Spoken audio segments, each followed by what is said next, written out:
Yeah, I think we are going live. We are live. Okay, I just got to make a couple adjustments here.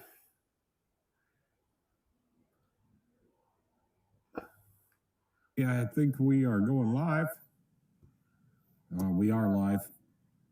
Okay. I see JD is here. How you doing, JD? How was your day? Hope we got a lot of cars fixed. Calvert, ladies and gentlemen, get ready for the hot rod stomping, wrench turning, Adreno program and stud Pete.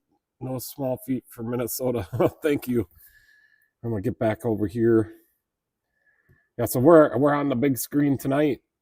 I got my root beer, Spring Grove Soda Pop, Spring Grove, Minnesota.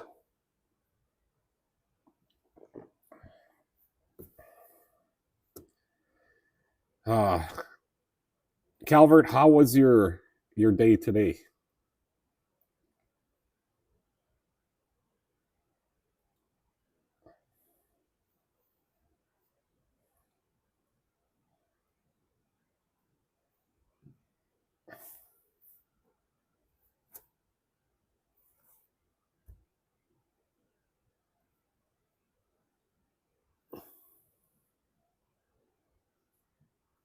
There, I figured out how to do something new. I'm just gonna put that right up there in the corner. I figured out how to put my subscriptions up there. And hey guys, I got the ads turned off for you tonight. I decided I'm only gonna run the ads on when we do on the portrait style. Calvert says busy, but I snuck out on my bike for a little ride. Nate Doug Nash, how you doing? Yeah, I went out. I drove the Harley twice today. Nate, Owensboro, Kentucky. See, I wrote it down. Yeah, it's like lower to mid 70s here. It's starting to get a little colder. But yeah, I took the Harley out today. I went over to the house and I can't remember where else I went, but it's sitting outside, so I got to bring it in when I get done here. It was hot, but worth it. Yeah. I only have 51 miles so far I put on my bike this year. That's pitiful. Lawnmower Man, Texas. Hey, how you doing? How was your day? You get any farther on that old Buick? Looks like we're gonna have a. Nate says I'm doing all right. Pressure washing is getting a little busier, so that's exciting. That's good news. It's always good to be busy. We are out to the middle of September, which ain't too bad. I when you get out that far with appointments, people towards when it comes to their appointment day, if you're 3 weeks out, just had one canceled today. But the good news is, I got them. I got the appointment filled already. Somebody came in and needs their headlights looked at. They were at the dealer, and the last time they got them fixed, it was $800. But it's probably the HID module. It's on a Dodge Durango. Oh, I got a 2005 Harley Davidson Sportster Custom. So it's not fuel injected, but it's pretty nice. I got a picture of it somewhere. I'll kind of it's towards the bottom, and I'm gonna sell it because I'm just not a Harley guy. Here it is. That's my bike. Still waiting on the part. Wildfires, Lawnmower Man in Texas. Wildfires. Still waiting on his part. Charcoal canisters ordered.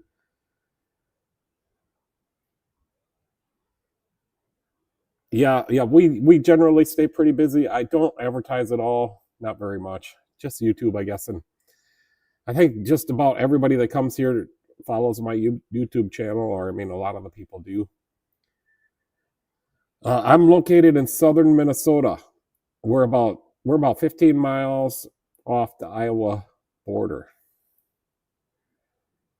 At one point in time, they were gonna redo the borders and move us to Iowa, and man, I wish they would have done that. So yeah, I took the Harley out today. I gotta ride it more. I don't ride it very much. And I bought it this year, but I decided I'm selling it too, so I'll get back on here. We might come up with something a little bit different to for that Harley.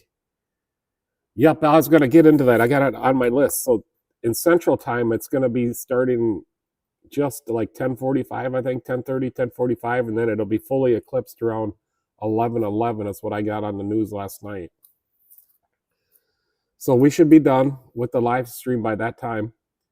So I could go out there and take a look at it. I like to look at them. I got a really nice Sony camera, but I'm not gonna get it out and take any pictures of it tonight. I did one of the last ones a few years ago. My pictures of the moon just don't turn out very good, even with that expensive DSL camera. Thanks for having me over. No, that's no problem. Everybody's invited. Everybody's welcome. Anybody can come. Hey, Michelle. Michelle's finally here. And dang, nice. Have you hung out with James Jeffrell's garage or just connected? I just watched. He just did a long video. I just watched that. He has a coolant leak on his van, and he showed tools he used to diagnose it. So I just watched that video of his, and then he's going to have his live stream this Sunday at 6:30. So I'll be there. My brother and I had a Goldwing. Yeah, I got a Suzuki that I like better. It's a Suzuki 450 GS 1981. I love that bike. I'll never sell it, but when I get rid of the Harley, I'll go back to driving that. JD says, is that the town you grew up in? Yep, I've been here. Basically, I was born in the Minneapolis area, and then we moved down this way. But I've been here in Grand Meadow since 4th grade. However old I was at 4th grade, I don't remember. So yeah, basically been here all my life. I know everybody. I've been fixing everybody's cars for the last 35 years. So they all know me. That's why I fit in here real good. That's why I stay really busy. They all trust me. They all know me. They all know I'm not going to rip them off. I've been fixing their cars that long. They trust my repairs. Not on my own, but for other shops that I've worked for. I've worked for car dealers, trucking companies, fabrication shops, and other car shops. Yep, she's here to do some moderating and to give her opinions. And, you know, it was last week, she said she was going to do the portrait style one or the short feed. She was going to host that, the last one we had. So I don't know what happened. She decided not to do it. But she's starting to think about maybe hosting or helping out on the live streams more.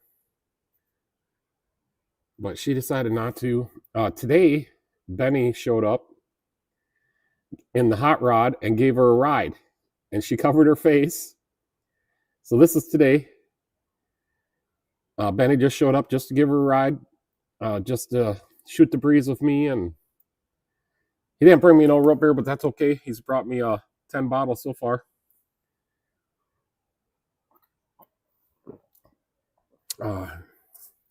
Nate says, hey, Pete, just curious if you know anything about four-wheelers. Son is turning 5, and he's been asking about one. We have a basic, reliable one, just a Honda Recon 250, but he wants one.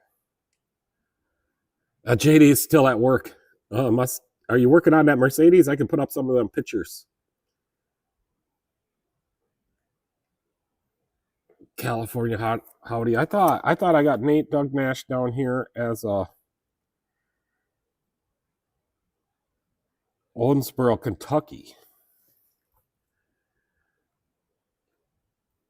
It reminds me of the Expendables. Nice truck. Yeah, Benny built this truck. He's one of my customers, and I fixed the air conditioning on this truck. It's got aftermarket air conditioning.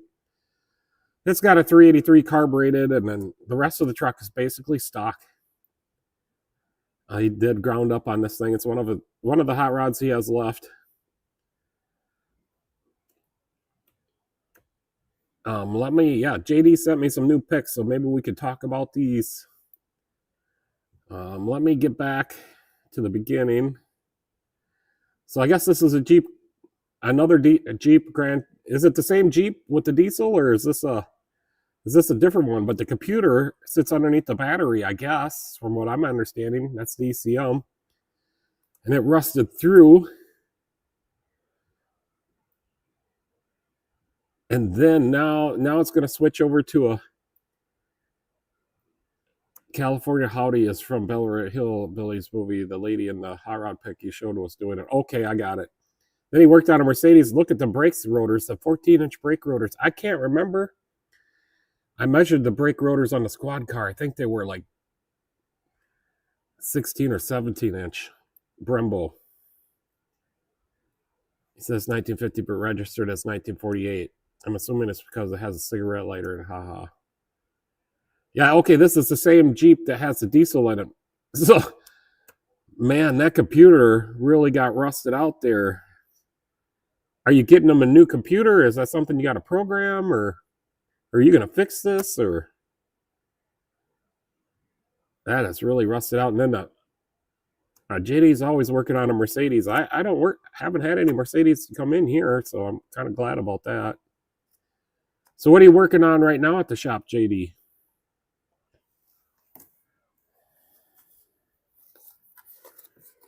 I could put a picture. So this one with the rusted out computer, I'm going to go put a video on for you.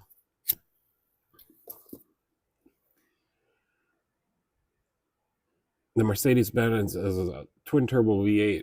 Man, do a supercar oil change on that. You'll make some money.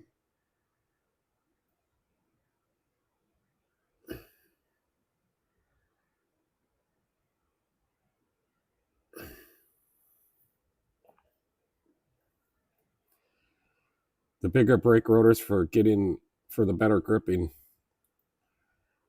Nate says, can you help me find a 71 Dodge Duster 340 that needs to be repaired but frame in good shape? My brother's got some kind of cars out there. I'll have to go talk to him. Yeah, I got a picture of that rotor somewhere. No, I set a regular car rotor up to it. I got a picture somewhere. I'll have to find it. But let me find the...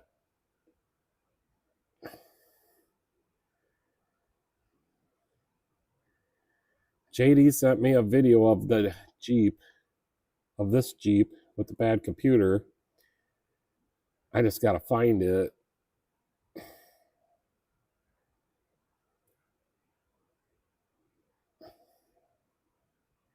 Oh, it's right here.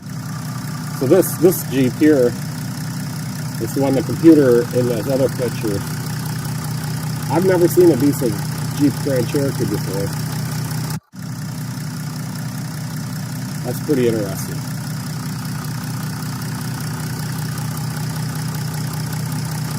So that computer does have to be programmed. JD just said it. So it's not running anymore. We'll put Michelle. Okay, so today, oops. So today, not on the schedule, but I had this 2020 Ford Fusion, 55,000 miles on it. I mean, the car, 55,000 miles on a 2020. The seal is out of the transmission where the torque converter or the bolts are loose or torque converter's cracked, something. But it was 4 quarts low on transmission fluid, and it was just running out of that little hole right there where the 2 drips are. I just took this picture, but that's the little drip hole between the engine and transmission. And when I brought it back in, I took it for a little drive because I cleaned it all off, didn't see it leak, and took it for a little drive, came back in, lifted it up.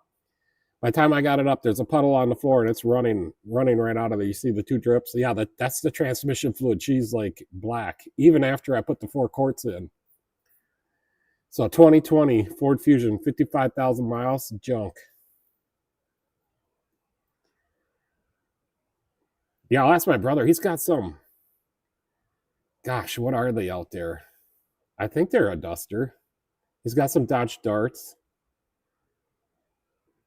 I trade my C6 Corvette for a 70 Chevelle. One of my friends has got a 69 Chevelle, and he put a 383 with a 671 blower on it. But he's currently doing a little more work to the engine because that engine with the blower, she had a lot of power and she wore out the bearings a little bit. I mean, it didn't blow up or anything yet, but he's working on getting a stronger crankshaft for it, updating some parts in the engine so it can handle the boost. Like he's got great big like L60 wide tires on the back, and at 55 miles an hour, he puts that pedal down and it can start spinning.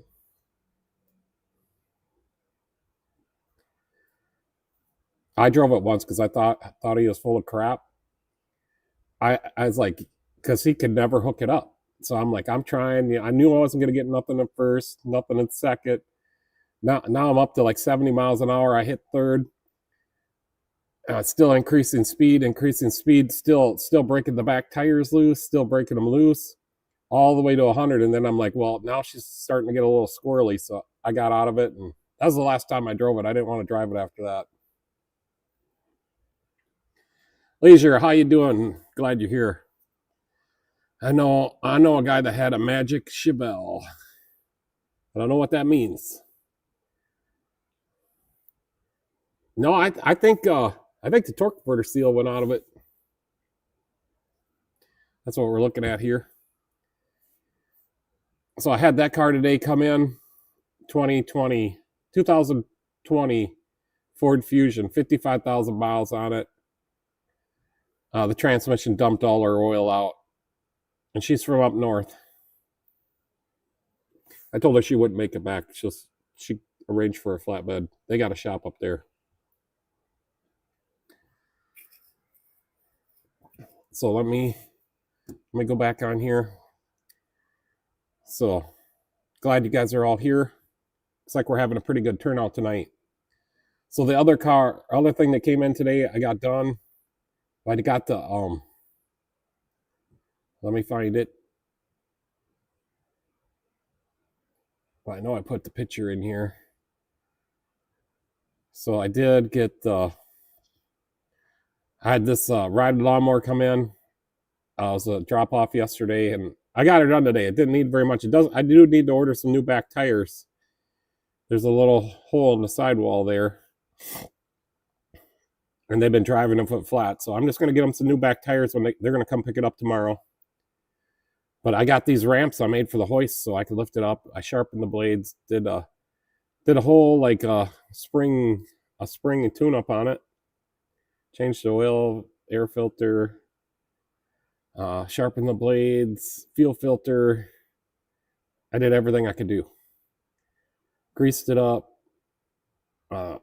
Fixed this bogey wheel on the deck. It was bent. Tested it. Lawnmower Man says, I had to replace the transmission on my 2013 Avalanche torque converter and $5,900 replacement. Yep, they're known for the torque converters. All of them are. So, yeah, that sucks. Dan Cruz, how you doing? Benny's here? Did I miss it? Benny's here. Yeah, I think it's a Duster, Benny. Yeah, I just had Michelle up there with your hot rod. That's a pretty sweet little hot rod you built there. So this is Benny here, Helgeson here. This is his truck, and he was just here giving Michelle a ride today. So that's pretty good that he takes care of us, stops in to visit all the time. Super nice guy. I got to put this on all comments. I think I got it now. But I still, did I have to adjust the valves? No, not on that. It runs fine. It runs perfectly. It looked like they've been taking care of it pretty good. It's an older couple in town.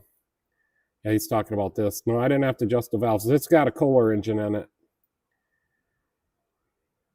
The bird is the word. Yeah, she's always doing that.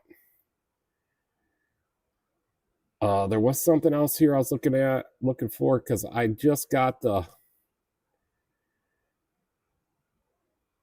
right here. This Polaris Ranger, I got this done today too. So I got the oil changed. It did have no oil in it. It had like a quarter of a quart of oil in it. It was starting to lose compression. Might have scored the cylinders a little bit. Fouled the spark plugs because they just put these in, I guess is what they're telling me. And then it's got an oil leak. So it was missing a side cover bolt, and this bolt had pulled the threads out, and somebody siliconed it in there. And then one of the bolts wasn't tight. So I fixed these two bolts, the one missing one and this one that pulled the threads. And then I tightened the other ones. And so far as I could tell, it's not leaking. She came in and paid today, but she left it here because she doesn't want her grandkids driving it around yet. So I told her, well, that'd give me some time to run it in and out a couple times and make sure it's not leaking. You ever get any of the newer 6.2 liters in your shop, the L87? I think I probably do, but it's just for oil changes, and I think I've had one or two, and not for any work or anything. Important to maintain these machines; they will last much longer. Yep, 100%. Maintenance is the key to making your vehicle last. Calvert says, I saw a video where the wrist pin clips pop out of them. That's if the crank isn't destroyed first. Now that L87 engine, I guess, is no good, and the Nash is after GM about it because there's still too many complaints on. They went in for the recall, got it changed to 0W40, and they're still bad. So GM's in some trouble, and you all know GM's in trouble when they're trying to give away trucks now. So you get 90 days no payments and then no interest, and that's what the commercial is. It may be even longer than that, but they can't sell anything right now. Nobody will buy their junk. So I saw a video. Yeah, the wrist pins pop out. I had that happen on my modified once. I was using some cast pistons, and they got the little squeeze rings you use, and one of those eventually broke the land out, and the wrist pin came out a little bit. But I caught it in time. I had to go get the cylinder. I had to take the cylinder up and get a sleeve put in it because it got into the cylinder a little bit. The Lawnmower Man says he's got a 5.3 liter with 6L80. So what else did we do? Oh, I got something in the mail today. I don't know if this is legit or not, but it's like powered by Google reviews or whatever. Anyways, they said I'm rated #1 for August. I'm an award winner. But I have to pay like $400 to get a plaque. So I'm just going to print off this little deal right here or just leave it on my pictures. But I thought that was pretty cool. Dan Cruz, thoughts on a 90-ish area Jeeps? Are they decent? Yeah, they're going to need a little maintenance. They like to leak a little oil. I mean, I don't know if you get one that's taken care of. Yeah, they're probably pretty good. I would try to get one with the 4 liter. Calvert says, I got a random call from the Dodge dealer yesterday asking if I want to buy a new vehicle. Must be bad if they're calling people to come in. Yeah, it's bad. They can't sell nothing. They've produced all this junk since 2020, maybe even a little bit before that. People are sick of it. Yeah, we got an award, Michelle. So I think that's pretty cool. Calvert says the XJ is bulletproof damn near. Yeah, I agree. The older Jeeps weren't too bad. I'm not sure which ones had which engines, but yeah. I know I worked on an older one that had a 2.5 liter GM engine in it. The guy we fixed it all up. He would not sell it. He wanted to keep that Jeep forever. Calvert says, yes, sir, 4.0 straight six. Yeah, they were good. They sometimes, I'm not sure in the 90s, but they would have the crank sensor problem. But you could probably still get a good part from a used one or on eBay, new old stock. The new parts they make nowadays, they don't last so. The crank sensors and all that. Congrats, 400 to print out. Yet I really need to delete the AFM DOD on my Avalanche. I don't have, like, you need an HP tuner to do that. I'm going to get an HP tuner. I just haven't got one yet. But one of my friends in Spring Valley does it. So if I need to do it, but there's other things you got to do. If you got to delete it, you got to do other things. So Leisure's having a beer. I think that's what that means.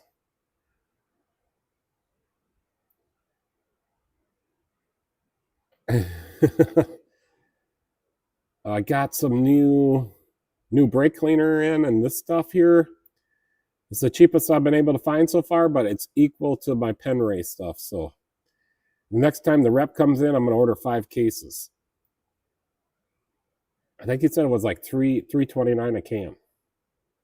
It doesn't smell bad at all, and it cleans really good.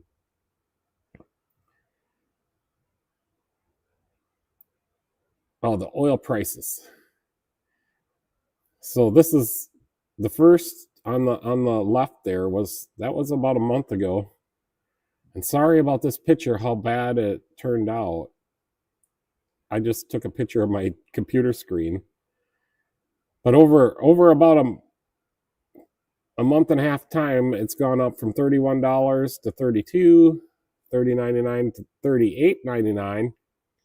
O'Reilly went up from $34.99 to $35.99. And my Napa stuff went up from $24.55 to $27.99. Most reliable cars, trucks to get. Well, I'm gonna say, I really don't like this to comment on this because I really don't know. But I'm gonna say probably a Toyota or a Honda.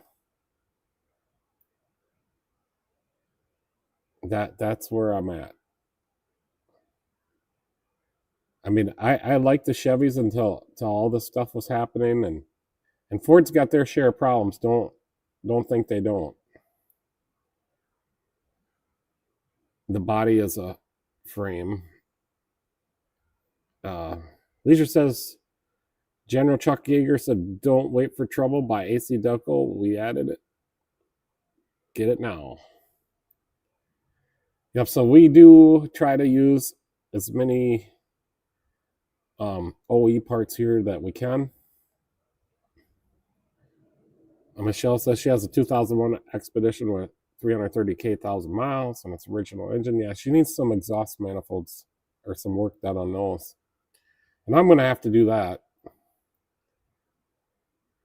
I got the Interstate battery guy came the other day. So they're going to bring me some Interstate batteries, but he's not going to bring me Interstates. They got an off-brand that they use. Got it right here on my clipboard. They're power volts.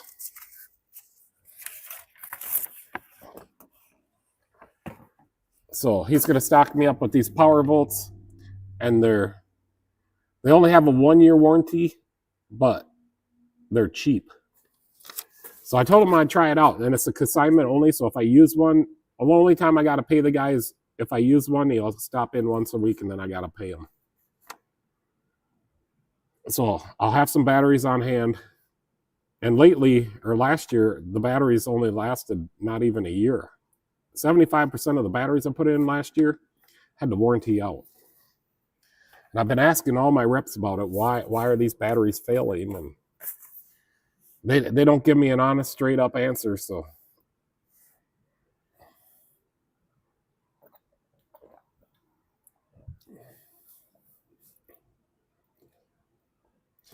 yeah, here's the oil change rules. If you want to come change oil at my shop, this is how we do it.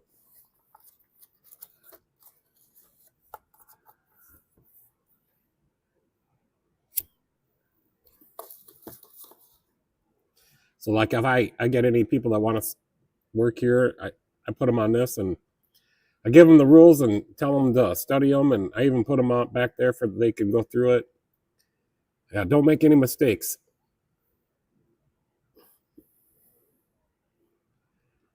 What batteries do I use? I use the only ones I haven't had the warranty are the Napa Legends, but I use AC Delcos.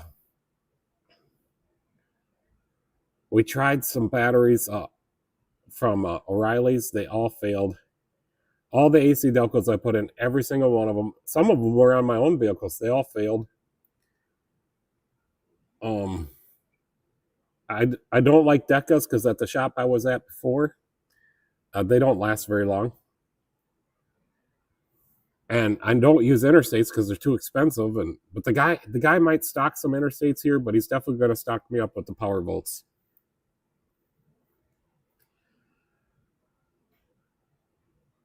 I'm sure the rep said you're the only one and it's having the issues. LOL. Every time. It's not the batteries, multiple modules and vampires drain the batteries. Yeah, that's a big thing of it. And AGM batteries like the Chryslers have, and they got the two of them in there. And they got the start-stop battery and then the regular battery. The only ones I'll put those on, like if a Chrysler product comes in, I get the Mopar ones. But I haven't had any failures on those. Maybe it's not 75%, maybe 50%. But man, I had a lot of batteries I had to warranty out, and I didn't do any labor claims on it, and I didn't charge my customer nothing. But the batteries got warranted, no questions asked. I mean, my suppliers will not question my warranty because I check the batteries and I make sure they're bad. Calvert says, set the alarm to lock. It puts the modules in sleep mode.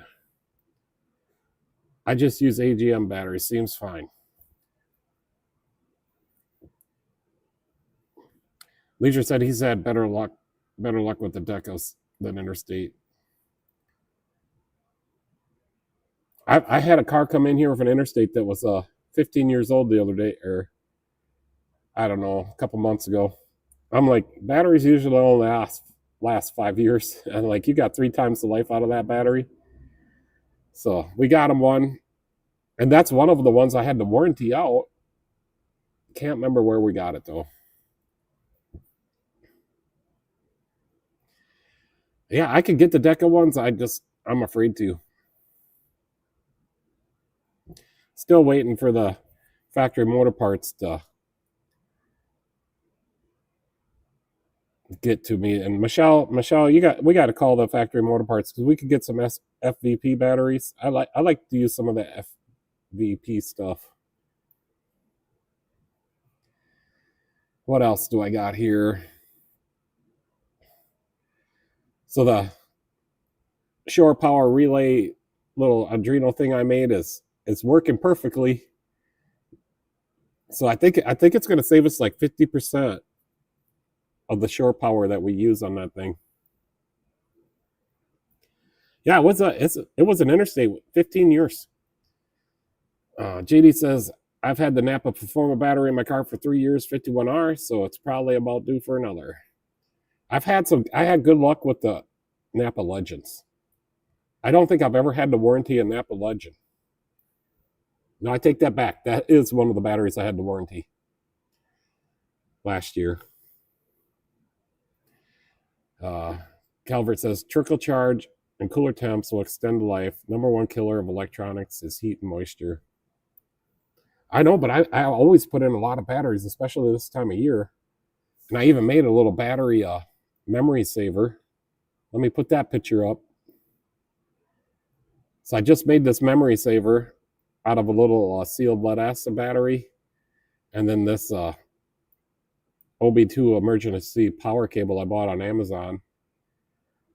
So I'll plug that into the OBD2 port while I change the battery, and then I shouldn't lose the memory.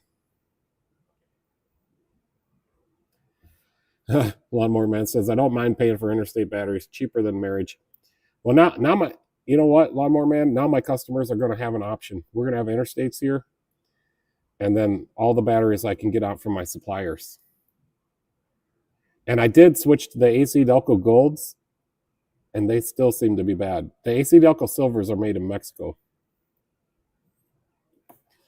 Leisure says the CarQuest batteries in the 2000 GMC had to be about 10 years old. Yeah, them are some good batteries too. Yeah, so let me go get that thing.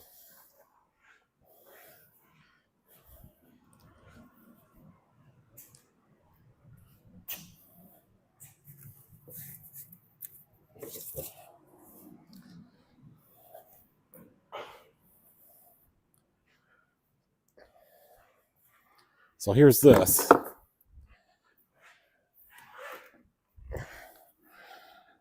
So normally what I would do is I'd use my Doco jump pack, and then this port here comes on if I turn it on. And then I had rigged up a cable to go from here to the OBD port or the cigarette lighter. But I'm working on a lot of newer vehicles. This I use all the time. It could have a little battery acid on it or corrosion from the battery when I hook it up. I don't want to bring this in people's cars anymore.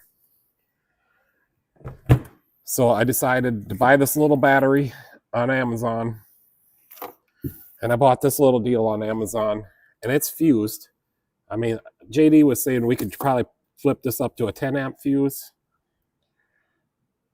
It looks like it's got a 3 amp fuse in it right now. So I will have to jump that up. And then you can turn this on.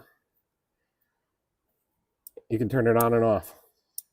And this will plug right into the OBD2 port. And then I just taped this little handle on here with some of that Tessa tape. So I haven't used it yet, but I'm getting excited to. And Selfation, you know, Mighty Max batteries are good. Who has Mighty Max batteries?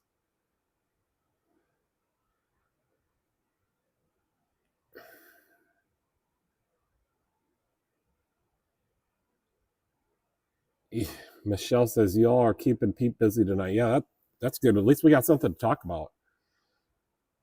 Yeah, that jump box, I've had this since 2021, and I bought it used because they're kind of expensive for this one. This one's the GB 150.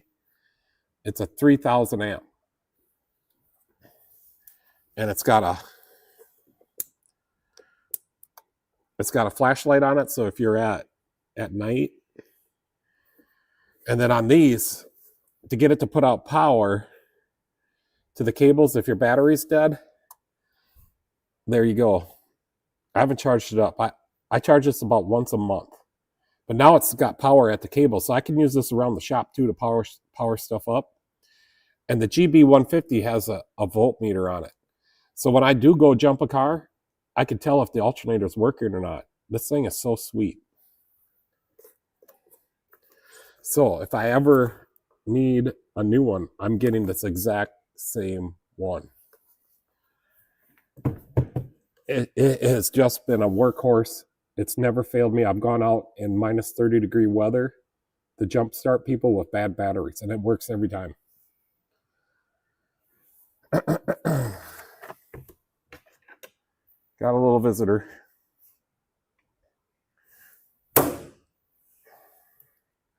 And he's sorry now. Yep. Even Michelle knows how to use it, but she doesn't go out on calls. I do. Lawnmower Man says, my Buick LeSabre Custom has a battery in the back seat, passenger side. It's a pain. Yeah, I know. And then you got to make sure that you put the little vent tubes on those batteries, or else they'll vent into the car and the back seat will disintegrate. All kinds of stuff. The cloth will go bad if you got cloth. I have a Schumacher battery charger and booster. I do too. I have the old style that I use when I program cars instead of the newer ones that have programming mode or whatever. I don't have any of those newer ones. All my battery charger are old school.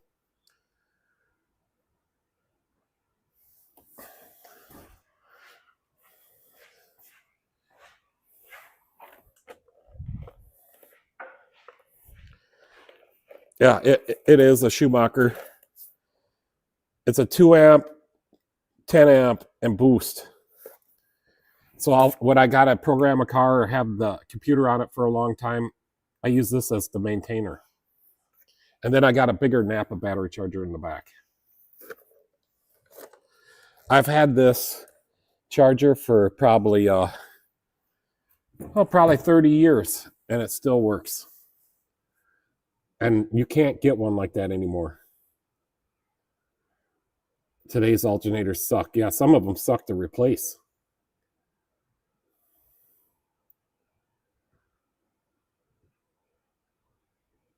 Do you like the JNC 660 jump box or outdated? Well, I'm going to have to see what a JNC 660 jump box is. I'll go on the internet.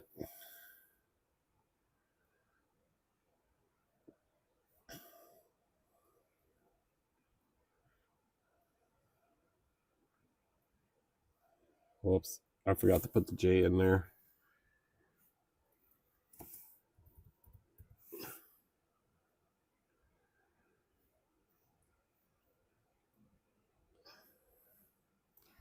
Okay, let me put you guys up here so you can see what's going on, and I'll tell you something about these jump packs. That's an old school one. So let me put the internet up here. And here's what I look at. This is what I'm looking at when I'm talking to you guys. Now we're going to go to the internet. So it's this one. And these are good, except they're different than the NOCO. The NOCO has a lithium, and it has a little bit more power than these.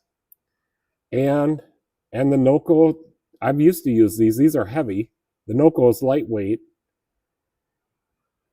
And the NOCO lasts longer, in my opinion. Now, the car lots I used to work at had these, and they would get so old that we'd have to replace the battery inside. I don't know. I could have got one of these, but I got the NOCO because it's lighter. Fit in my pickup, it charges up faster. It seems to have more boost power than these, is what I thought.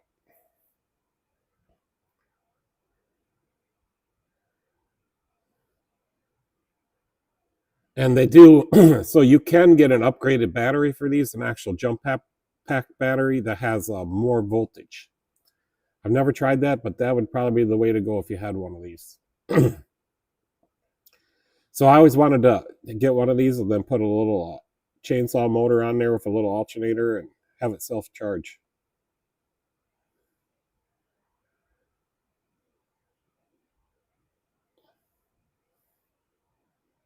But the NOCO is so much lighter. That's what I liked about it.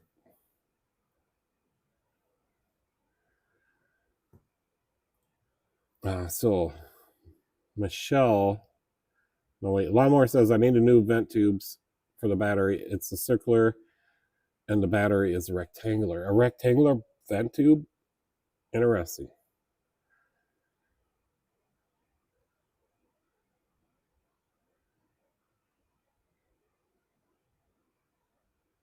Yeah, Michelle makes me go out and jumpstart all the cars. I'm like, it's so easy, Michelle. Just go out there, put it on, and jumpstart it. She's like, I don't know how to use it. Yeah, I don't have any. I was going to buy a smaller one, but I found that 150, and it was used on eBay, and I didn't pay very much, like half price is what I paid for it.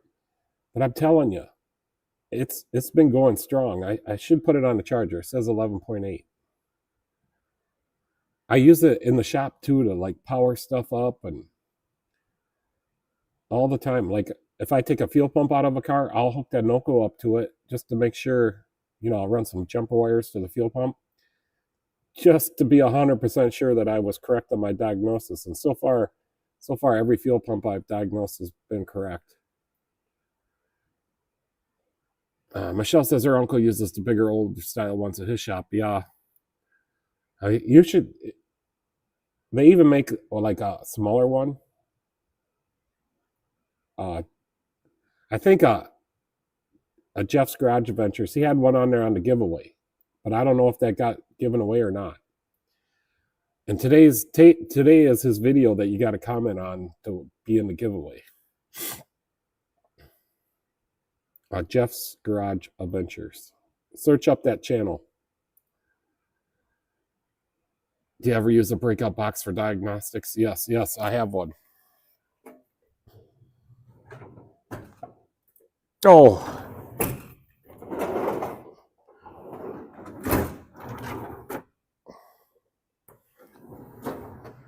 It didn't get put back. I don't know where it is. Yeah, it's got to be in there.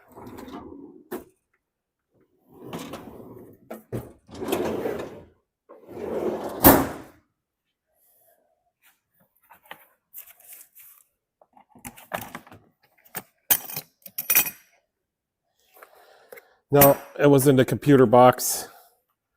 I just have a cheaper one that I bought on Amazon. But it's got the LEDs on it so you can tell if the can is working or not. Then I can plug my scanner into it at the same time. And then it's got so you can plug your meter leads into it. The bananas. It wasn't very much. I think it was like 35 bucks. But it does the job. How do you diagnose a fuel pump? Well, first thing you would do is see if you got fuel pressure at the rail. Then the second thing is you go to the fuse box and see if you got power at the relay. The third thing is then you got to go back by the tank and see if you got power back there. And if you do, and no fuel pressure, then it's probably the fuel pump.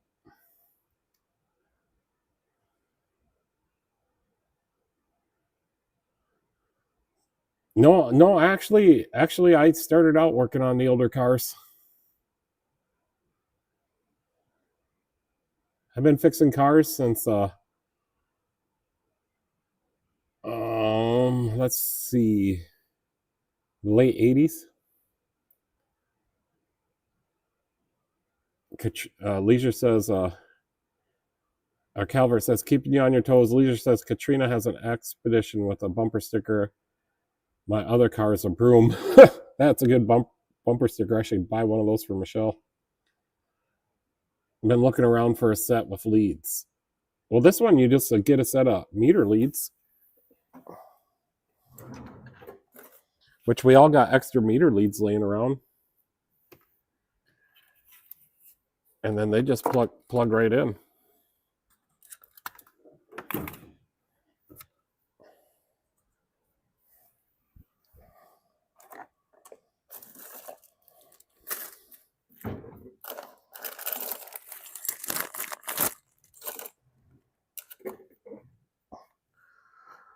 Well, it looks like just in this drawer. Oh, wait. I got more. Well,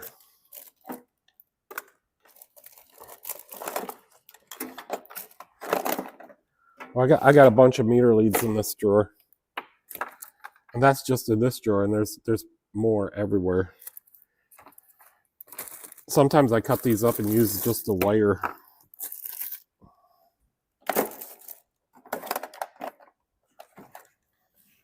There's a little multimeter down in here. Does it even work? Yep, it turns on. Aneg.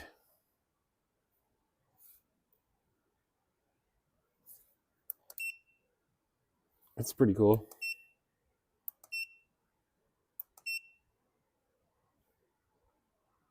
Millivolts. AC millivolts.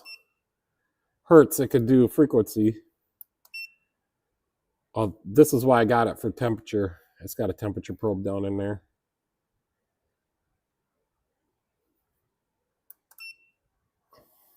It's got a flashlight.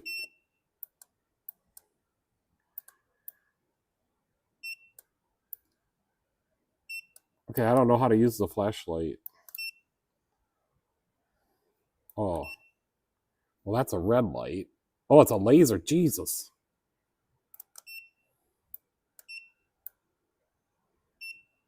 Oh, the flashlight's on the back.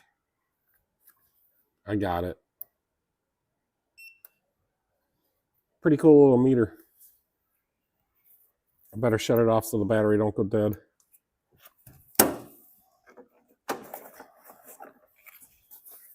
Let's see what's in this case.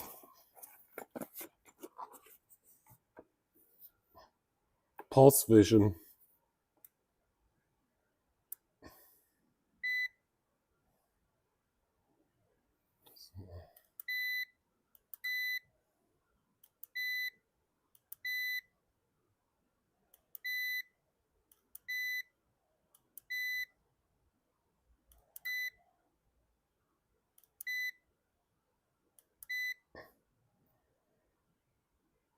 It's got a smart button.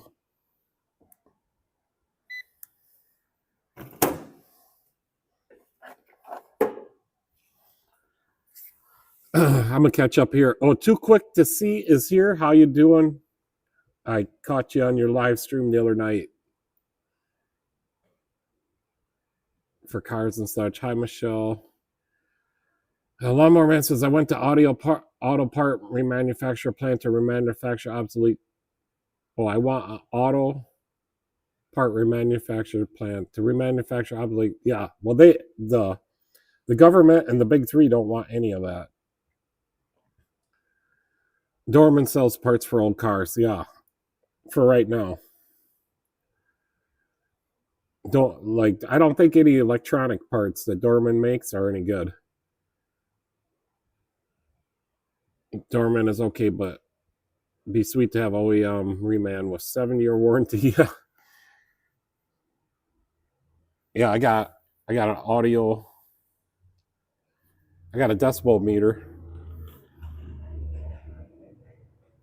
Hello.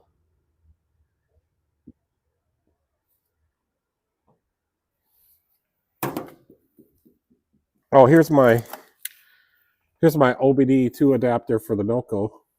I knew it was in there somewhere.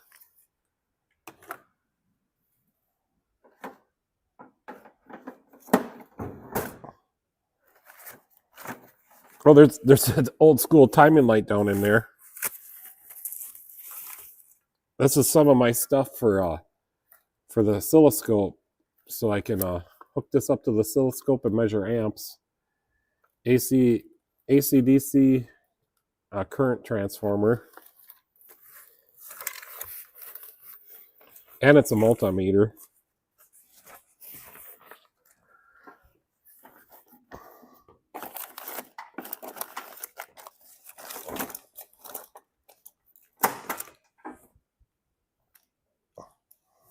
I got my 12+3 cable, or whatever this cable is.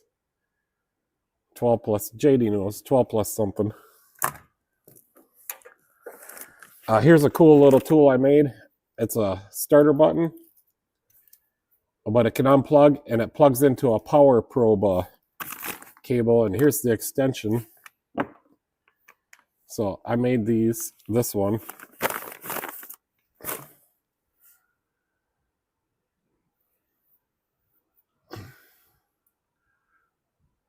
Yeah, I don't know what we're gonna do, Lawnmower Man. It's getting bad out there. I'm even having a hard time getting parts to fix people's cars. Dorman, stranding leisure says Dorman, stranding motorists and frustrating mechanics since 1918. Oh, Josh Holman's here. Hey, Josh, how you doing? How was your day? What did you do today?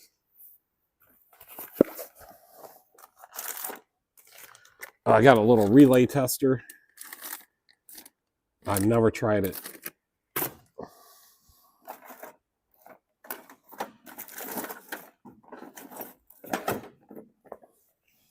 I wonder what's in this one.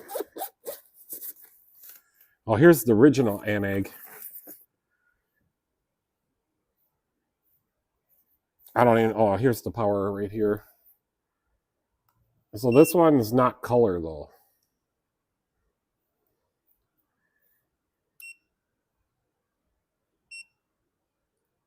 It does have like a little graph up on the top. temp. That's what I would use this. This was the first one when I started doing videos that I would measure temperature with. It still works. Yeah, here's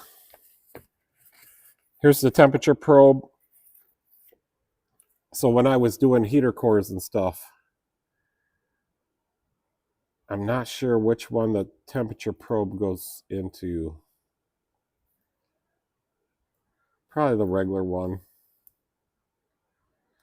Put it back on temperature.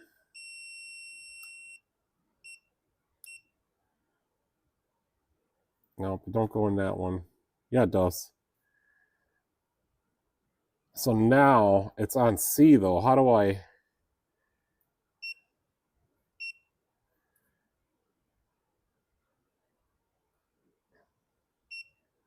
Oh, it's got a backlight.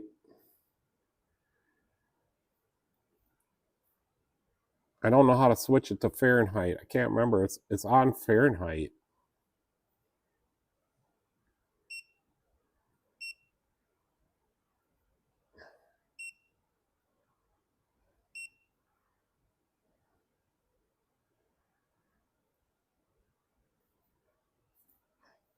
Yeah, that don't really do no good if it's stuck on Fahrenheit.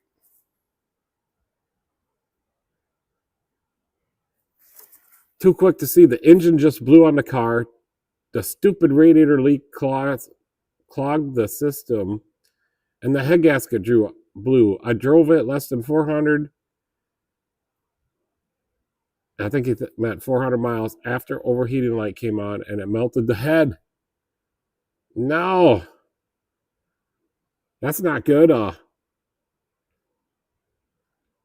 The stupid radiator leak clogged the system. Well, I think what happened was, unless you put stop leak in there, it ran too low on antifreeze. Man, that's some bad luck. When was your new radiator going to come in?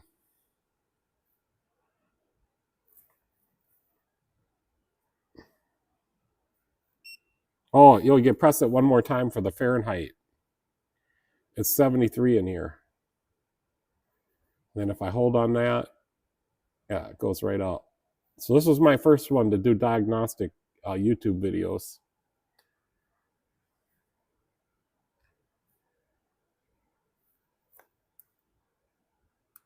Well, that sucks. Too quick to see. Hope you got another car.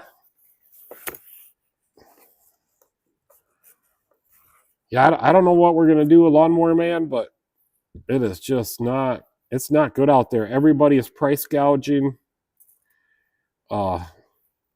Prices are never gonna go back down again. They're just not.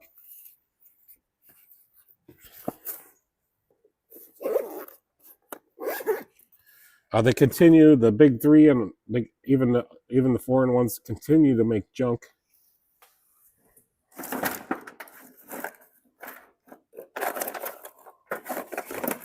Now, there's something in this one. Oh, a refractometer for doing the def.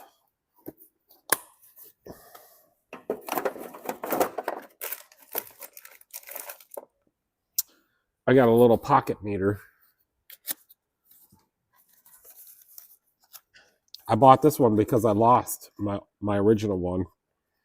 And I haven't used this one very much. My Kranta. And the battery is not dead.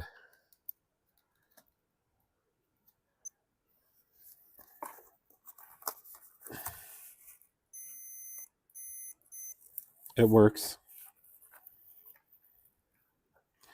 I had a really nice one of these, nicer than this one. And I left it on a car quite a few years ago, and I've never gotten it back.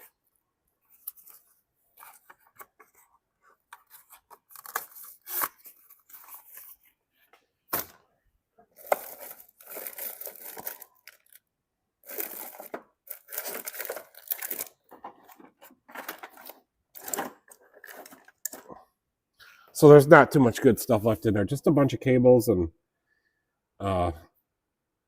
temperature probes and I see there's like a little like a power probe deal down in there. Bunch of USB cables, some the little bricks you plug the USB cables into. But yeah, maybe I should start using some of these meters. Where's that cool one? Yeah, this one was pretty cool. Yeah, full color. I'm gonna start using this one more. I mean, I know they're in there. I go for the old reliable. I have one that's never let me down. Let me go get it.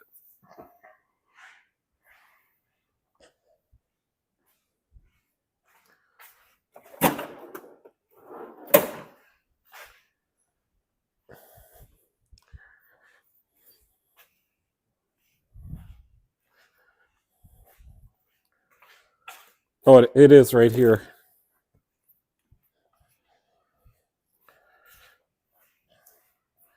So, and over this meter has never let me down. And then my dad had got me these little meter clips, and these are like USA made ones, which you cannot get these anymore. But they fit right onto your leads to put the alligator clip on there. Very, very nice. So this is my go-to whenever I got to check something. And then I just clip these on here so I don't lose them.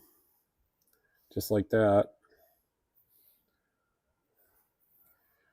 The little strap that it came with, that's long gone, many years ago. I really like this one because you could test 1.5 volts, 6 volt, 9 volt, and 2 volt cells.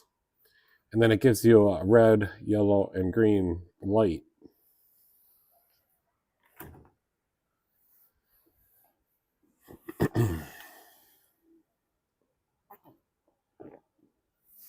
Oh, I see what's going on. My chat is not updating.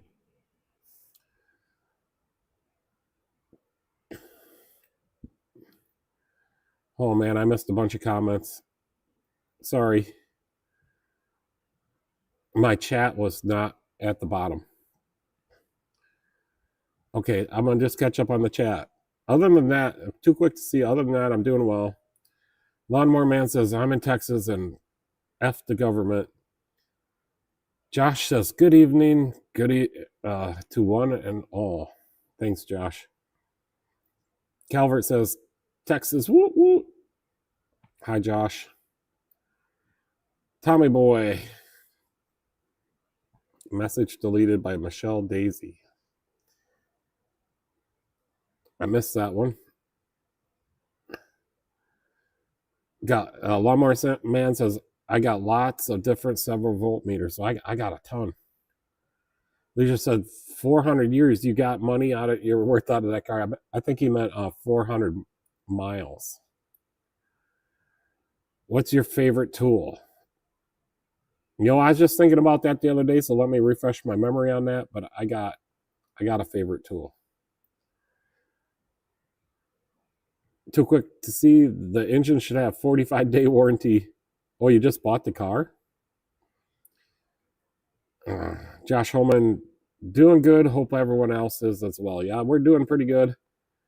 I don't know who this Tommy Boy is and why his messages keep getting deleted.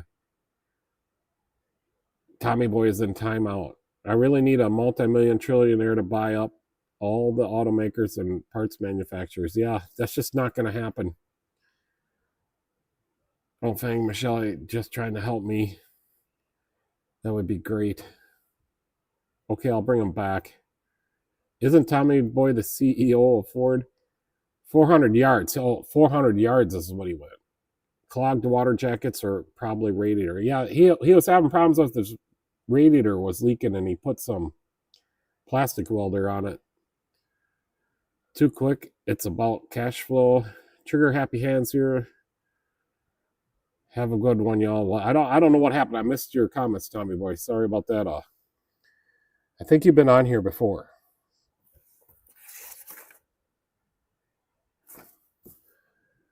A lawnmower man make a living remanufacturing old used obsolete parts. Yeah, I used to work for a shop and we tried to do a bunch of that. I even tried to make our own.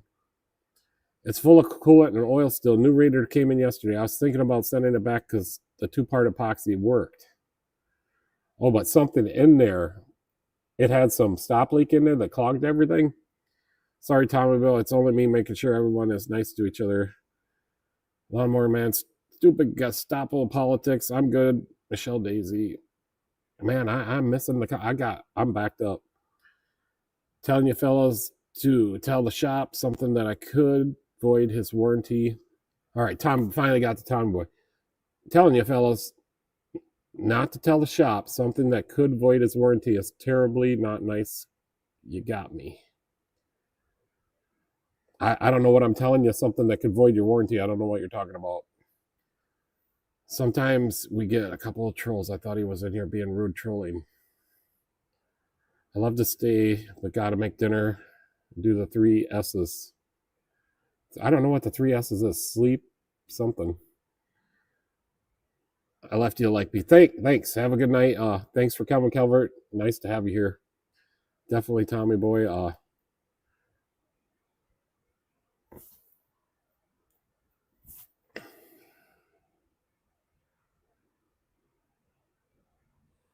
I watched Star Wars. Lawnmower Man said he watched Star Wars and thought perfect service droids. Leisure, yeah, here. The Geham Sats police are everywhere like save your fare. Dang Pete, you got nice tools laying around you don't use, and here I am in need of a 10mm socket. Yeah, I got a whole rail of 10mm just in case I lose one. Tommy Boy is all good. Tommy Boy is in my channel all the time, Michelle. Yeah, I think I knew you. Yeah, yeah, Tommy Boy from the other night. Yep.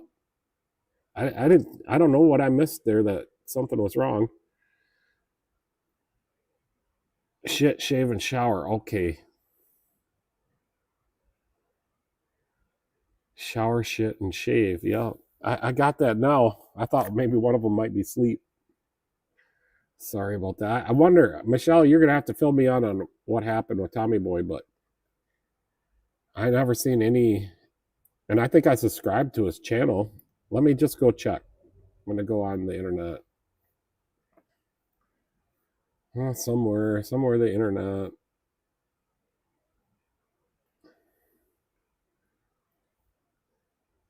And I'll be running behind on my comments, but I just want to check. I think I got Tommy Boy the other day.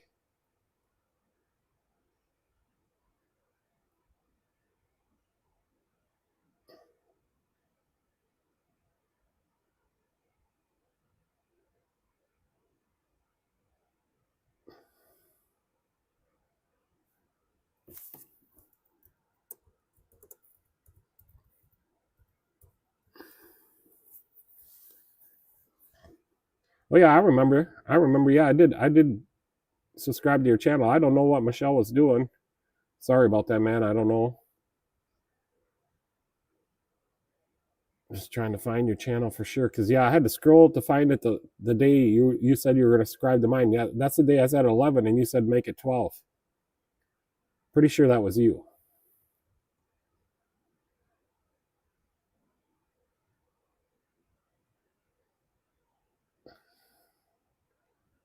Yeah.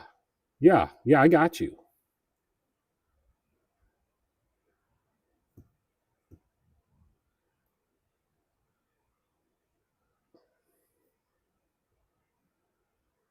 So he's got a little channel. He's got 194 subscribers. So I'm sure he's trying to get more so he can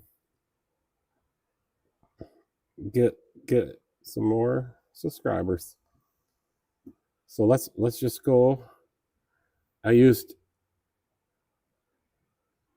SDFU, and apparently that was mean. I don't know what I was telling TQ not to tell the shop he had a stop leak to avoid. Oh, okay. Yeah, Michelle probably just misunderstood, but let's just go take a look at your channel. I'm gonna give you a little shout out here. Hopefully we have nothing bad going on here. So I'm put you guys on this computer screen, and here is Tommy Boy. So he's got 194 subscribers, and we should all subscribe to his channel to help him grow. You guys all help me.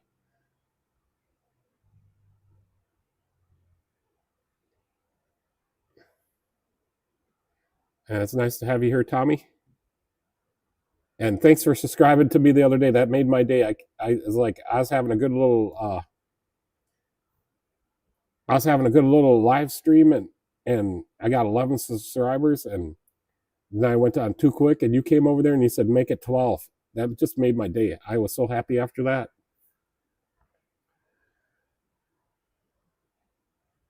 Yeah, it does. I got so many comments. So just hold on. I will get to them. Making it all good for everybody. Tommy Boy, yeah, we're right there is where I was. Lawnmower Man says store high in transit. Too quick to see Tommy. It takes a while for Pete to catch up sometimes. And the chat no longer makes sense. Yeah, it does. I don't want to do the speaker out thing like you do. I don't like the way it sounds. Tommy Boy, yeah, I feel you. I come back and saw him investigating. Tommy Boy, LOL, that ain't me, but I don't post. No need to subscribe.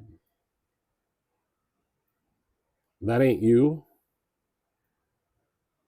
Okay, well, I can actually find you right now. Just hold on.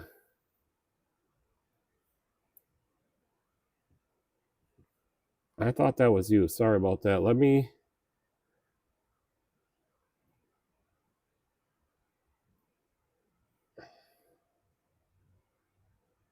Okay. I got the wrong one. Sorry about that, Tommy, but here you are. So I had the wrong one. Sorry. I thought that was you, but I did try to subscribe back, and I was trying to look for your little picture. But I got you now. I got you subscribed, and thanks for subscribing to me, because I remember this the other night.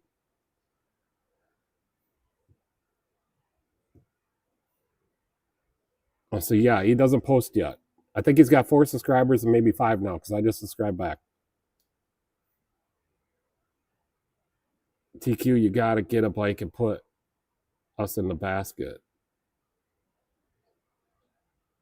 No, I don't care what Craig is. Don't post vids. Yeah, sorry about. I thought that was you. I don't think I can afford the gas in a 429 Cobra. Too quick to see, says. Oh boy, so I'm gonna unsubscribe from the other guy because I don't know who that is. Then I thought that was you, but I was having trouble trying to find you that night, because when I was clicking the little 3 dots and too quick to see this live stream, it wouldn't bring up the channel like it does here on mine. So now I found you. Yeah, you'll have five subscribers now. And since you don't post any content, I won't put your page up there.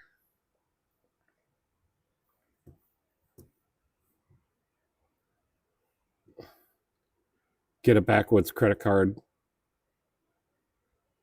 The bike has a flat tire.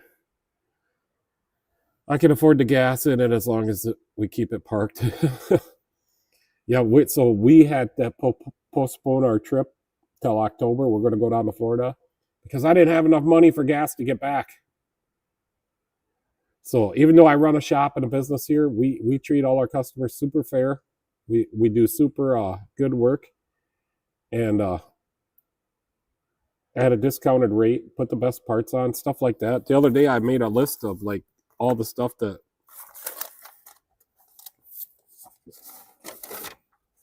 describes my shop. So affordability, value for your money. You get something for your money when you come here. Good service. We have a 12-month, 12,000-mile warranty. You get my 30-some years of experience. Quality repairs. We get everybody that comes here is a return customer, so they're all happy. Another thing I can say is we're up to 55 in. I'm just a one-man shop, and Michelle just helps out when she can. We're up to 55 invoices for the month so far, so that is really good. I made a list of stuff to talk about tonight. Yeah, don't forget the solar eclipse. It's supposed to be like the best time is just after 11. That's tonight. JD says gas is $1.90 a liter there. It's $4.14 a gallon here.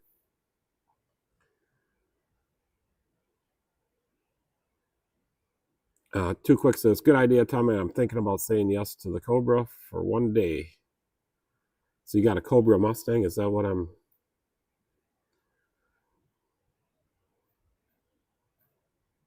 missing?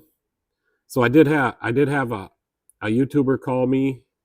Was it yesterday or the day before, Michelle? So he called me and was just asking about my oil furnace back there, my oil burner. So you can barely see it, but it's right back there. And he is from Pennsylvania or New Jersey, and he has his own shop and his own YouTube channel. So I talked to him for like 15 minutes on the phone one of the mornings, and hopefully I gave him the right advice so he could do what he needed to do. Tommy Boy says Eclipse is Park 12 p.m. Eastern Standard Time, begins around 9:30. Oh, Eclipse Peak, yeah, 12, yeah. So it's 11 here, or 11:12. But our news said 11:11. But we're in Central Time. Dan Cruz, it's worth getting 3-jaw puller, pulling things like wheel hubs, wheel bearings, and other stuff. Yeah, I got many 3-jaw pullers, but I just got this. Let me show you the puller I just got. I just used it today. I used it on so the Ram, the 2016 Ram today. I had to do the CV axle on it. Well, when I jacked up the wheel, I wiggled the wheel, and sure enough, the wheel bearing's out. So I had to do the wheel bearing on that. We put a Napa Fleet one in there today. But this is the best. I just got this tool a couple weeks ago. Man, it makes pulling out wheel bearings just a breeze. And JD said that would equal to $7.18 a gallon. Holy smokes, JD. That is way too much. We are all in trouble. Tommy Boy says 10:30. My bad. Yeah, that'd be on the what time zone? Starts in about 15, but we won't really be eclipsed for an hour or so. Oh yeah, so yeah, it does take a long time because I did some time lapse videos a couple years ago on some eclipses at nighttime. And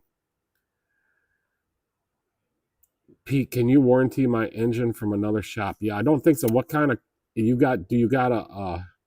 Is it a Hyundai? JD says a Ram with a bad wheel bearing. I'm shocked. Yeah, them wheel bearings are pretty small for how big them tires are. Tow it down here to the Carolinas, and we'll be shade tree in the engine swapping that thing. No, there's a solar eclipse tonight. So that means the Earth is going to be between the sun and the moon, and the shadow of the Earth will be on the moon.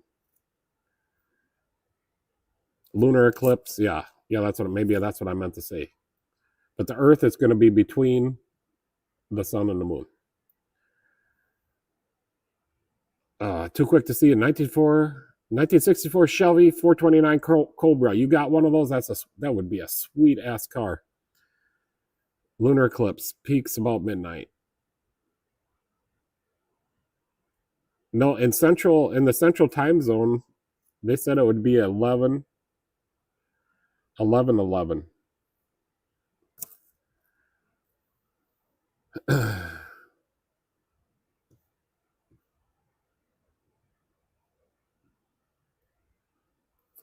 So yeah, me and Michelle figured that we would have the live stream would be done, and we would be able to go out, and we're just gonna watch it. I got some binoculars and stuff. Probably shouldn't look at the moon with binoculars, but so a solar eclipse, like I said the first time, that's the opposite. That's the one where you look at the sun. A lunar one is the one when you look at the moon. And I have a really nice DSL camera that I bought for doing time lapse. It does great for the stars, but I could never get a good picture of the moon.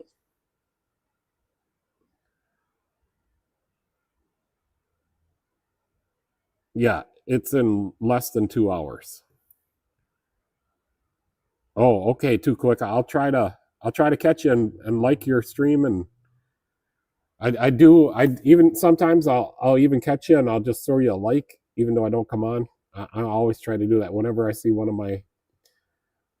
my subscription people or followers or friends. I always try to go to the live streams. And Lawnmower Man, I'm Texas time. Well, that's Central time. Texas time. You're fine to use binoculars, telescopes, even in the Earth's shadow. Probably once it's shadowed, yeah. But I have filters for my camera for taking pictures of the moon, and then I even made some out of some welding glass to take pictures of the sun. I can never get those type of pictures to turn out very well at all. So now I think my next adventure, because I've done a bunch of time lapses, they're on Pete Michelle Daisy's channel of the stars. So my next adventure is going to be doing like time lapses of just normal stuff during the day. Okay, I'm going to head out now. Start walking, bro. Yeah, it's nice to have you two guys here, and thanks for the sub the other night, Tommy. That just made my day. I was so happy. I went and told Michelle, and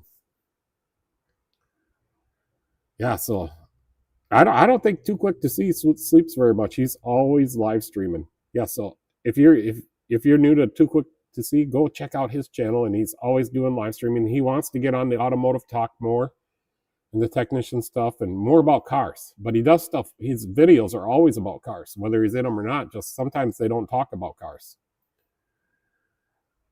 I'm getting my gimbal and the battery pack ready, so he's getting ready to go out to do the lunar eclipse. That's cool. That's awesome.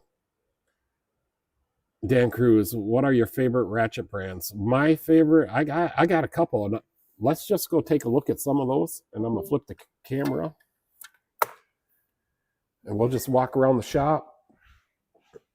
I don't have as many ratchets as Jeff, but it's kind of disorganized. But this is one of my latest favorite ones. It's a Power Torque, and it's a thin. Like let's go. Here's an old Craftsman. So look how thin that ratchet is. Low profile. This ratchet's always been. This is a Napa before Carlisle. Love that ratchet. You know, I love my Craftsmans. Got a couple of Craftsmans going on here. This is my go-to. I got like 4 of these Stanley ratchets, and this extends out.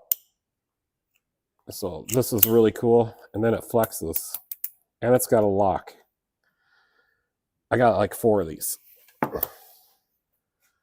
I've had this one a long time, a Mac. This is one of my new favorite ones, Power Torque again. And then you could put so the Power Torque, you could put an extension on there to get more. So I love that one. I got a newer Craftsman. Don't use that one as much. Got an SK. This is my old school go-to. I used the crap out of that one. Here's another Power Torque. I got a Husky.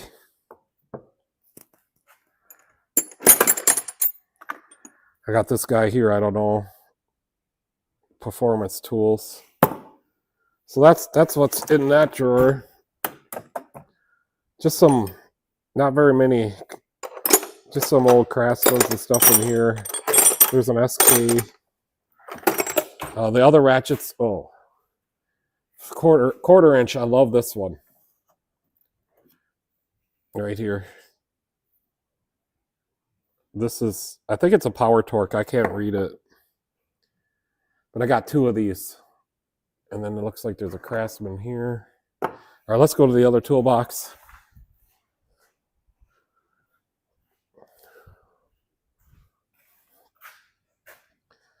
So yeah, here's another one of those Stanleys. This must be another one of the performance ones. I got a snap-on one here. And then here's another Power Torque 1/4-inch drive. This is a 1/4-inch drive there, drawer. This is one of my favorite. This is a Titan. Little palm ratchet or hand. Here's the one I like. Some Craftsman ones in there. Here's the one I cut the handle off, Hyper Tough.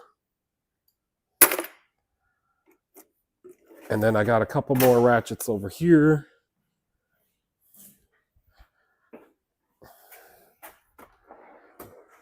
So gear wrench. I don't really like these gear wrench ones very well. And then these are kind of just some specialty wrenches. These things are pretty awesome. I won these on Jeff's Garage Adventures. So I did win on his tool giveaways. And I do use them. And then this is the tape drawer. Yeah, here's that wheel bearing puller. And I decided just to leave this screwed on there.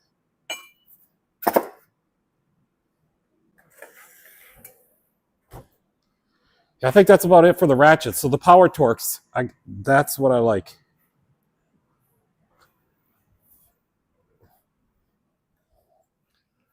I gotta go back for the comments.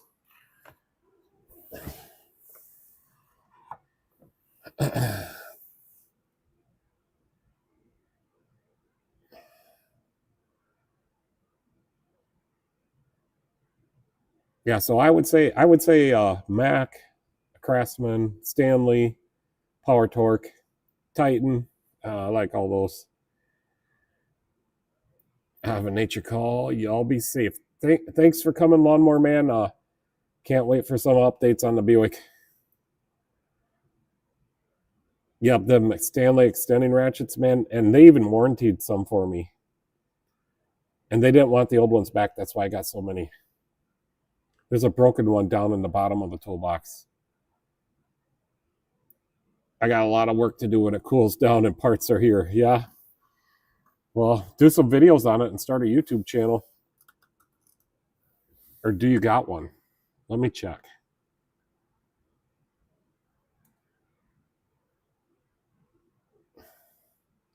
You do got a YouTube channel. Yeah, so do some videos on it. Okay, I got you. Subscribe back. Let's give you a shout out here.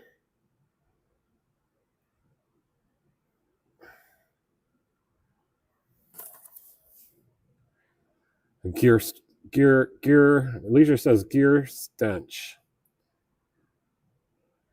Oh yeah, well I got gold plated. I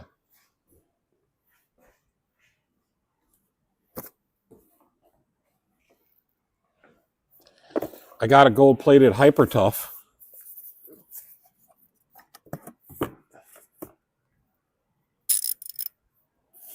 No, I don't like this ratchet. We should have tool giveaways. We'll give it away. Then I got the gold plated 10mm set. Oh, I got another ratchet. I'll have to go get it. Gear wrench isn't that bad. Thanks for showing us. Right now, while I go get the other ratchet, I'm going to put up a shout out for the Lawnmower Man. And I got it on the rug. We need this one. Lawnmower Man. 180 subscribers.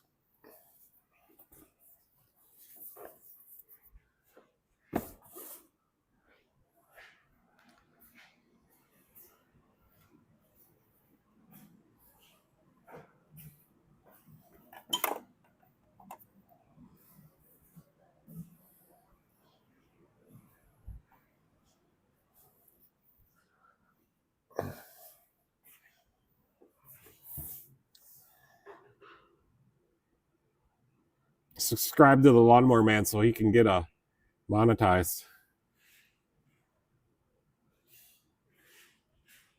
Okay, so I got this old ratchet here. It's a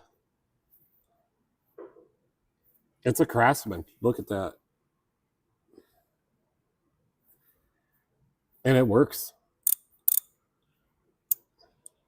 I had a customer give this to me, and I'm like, "What am I gonna do with it?" And he's like, "Well, you can show it on your videos."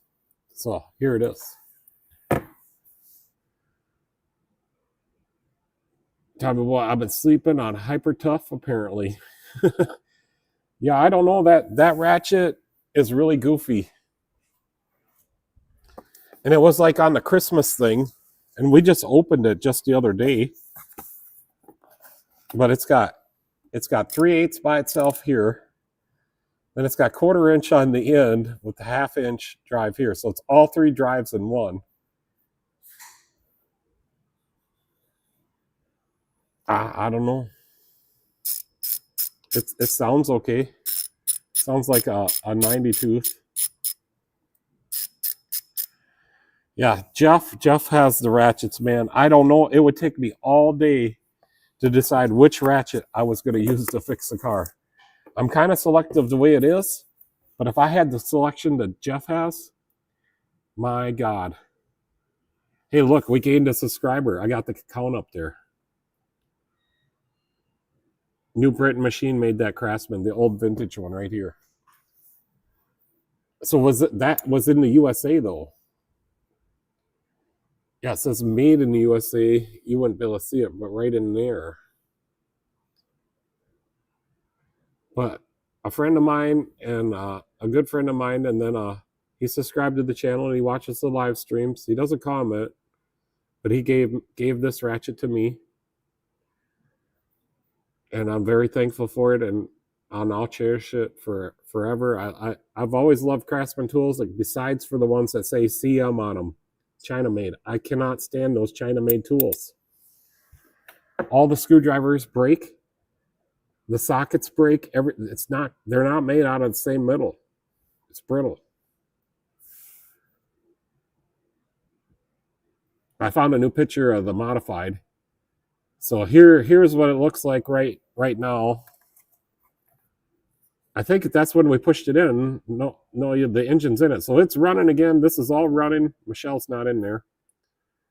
But we're going to retint it to orange. Put the Confederate flag on the roof.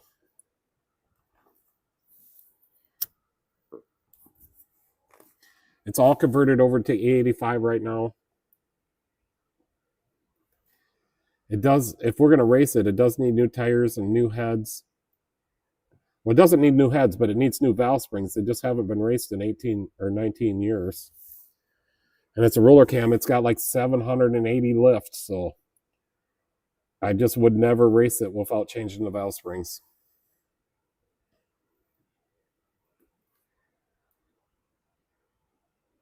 So eventually we'll get some new valve springs or get some new heads. I would really, it's got a 406 in it right now. I really would like to I want to build a stroker motor. I want to put a 3-inch stroke in a 400 block. So that's the engine I would like to build to go racing again, but it's going to cost a lot of money to build that engine. If I have to get a special crank made, I'm going to get a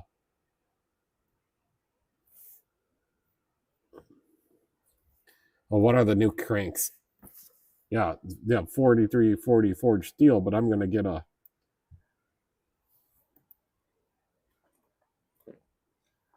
what am I trying to say?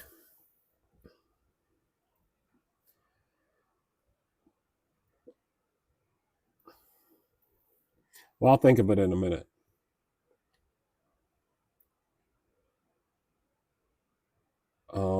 What else? Well, here's a Mustang I fixed last year. I just came across this picture, so I thought I'd put it up here. Nice little Mustang, and this guy's got 2 of them. He's even got one that's got a Ford racing engine in it. Customer of mine.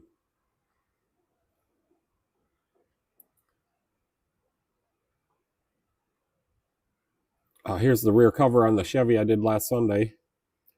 She was leaking through. I did the water pump on the brake master cylinder and the rear cover. Yeah, I was doing the water pump. You can see the little bit of antifreeze going down the drain there in the picture.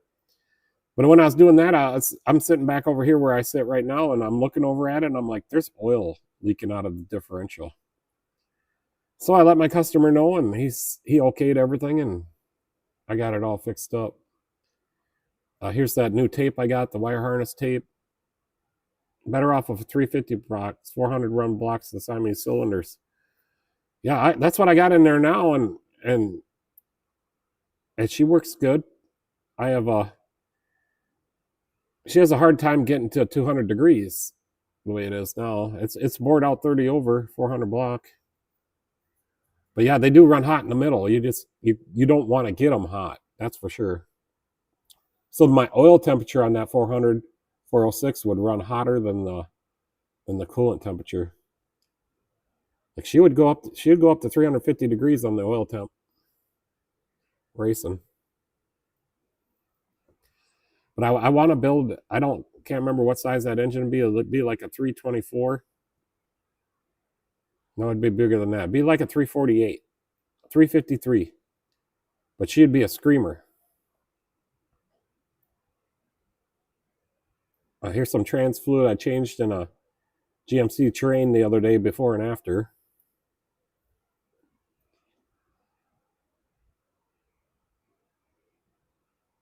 What was I going to look for? I was looking for a picture.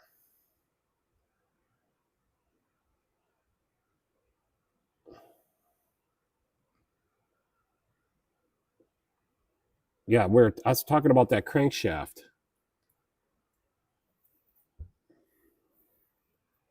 I'm going to order a special crankshaft. It's going to be about $10,000 probably. But it's a flat plane. I'm going to get a flat plane 3-inch stroke crankshaft with the 2.65 main journal, 2.10 rod journal. And I've looked; they don't make that crankshaft, so I'm gonna have to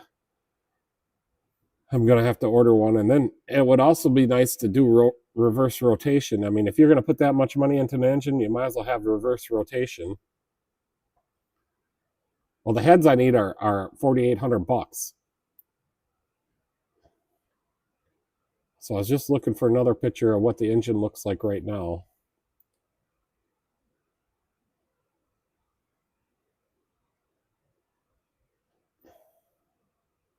Yeah, here it is.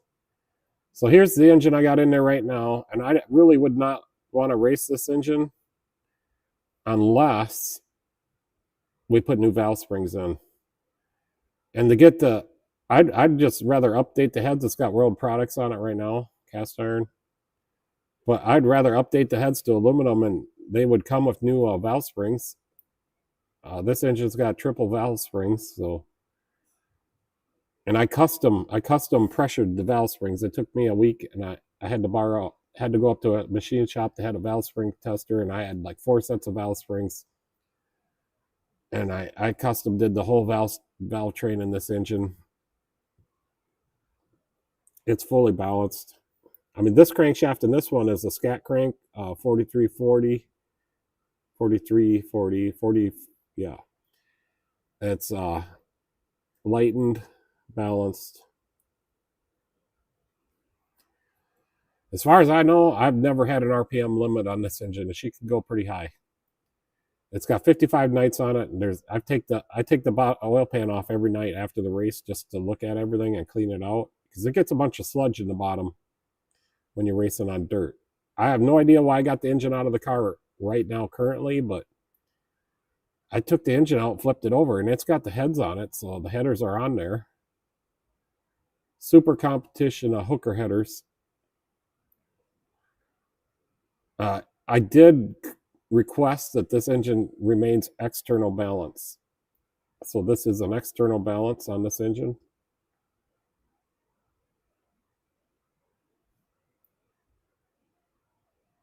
But let me show you. I'm always showing stuff. So this is the car when I used to race. Here's me hot lapping.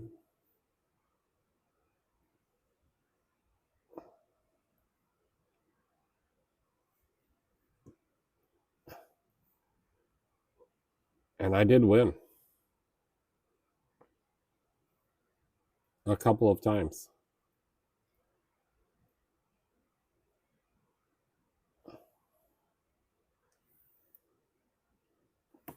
But if I'm going to go race again, I need 30 grand. I need to put a different. I want to put a quick change in it. We need all the new safety equipment, new tires. Like I said, I'm going to retint it to orange. And then I'd like to get a different engine. Rather than just put new valve springs in my engine, I want a whole nother engine. That way, if I blow one up, I got a spare.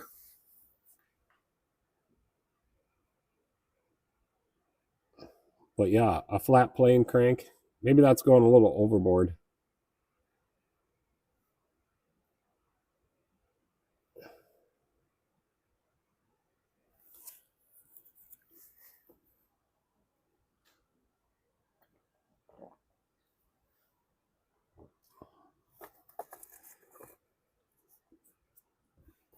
Yeah, we should do a pull.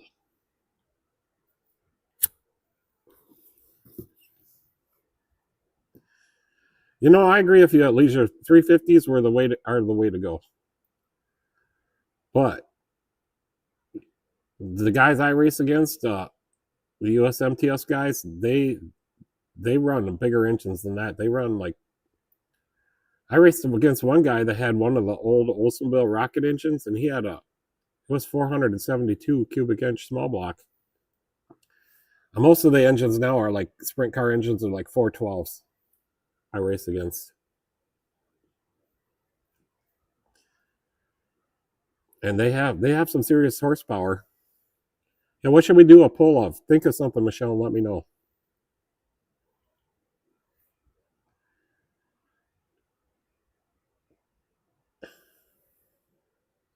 But Michelle really wants to drive this car. Let me put a picture. Let me put a picture of Michelle up for everybody. She someday is gonna have to start hosting these live streams or helping me more. Well, she don't have to, but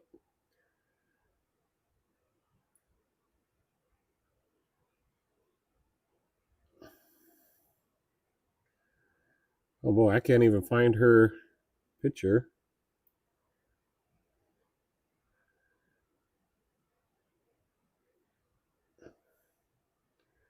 Here it is up on the hoist at home right now.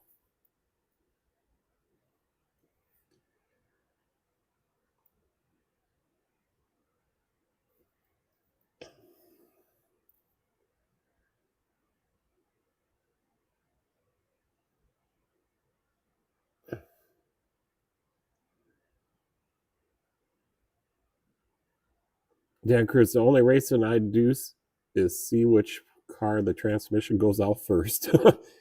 The transmissions, they're bad. Yeah, here's Michelle. So she wants to race the car. I got it back running again. I got all the fuel filters and the carburetors, and it used to be a methanol burner, and that methanol just corrodes aluminum and stainless steel. Anyways, we cleaned out the fuel cell, got all new fuel lines, got the fuel filter going because there's a stainless steel element in there. Had to rebuild the fuel pump, the fuel pressure regulator, and the carburetor. And then I rejetted it, changed the metering blocks, and I jetted it for E85.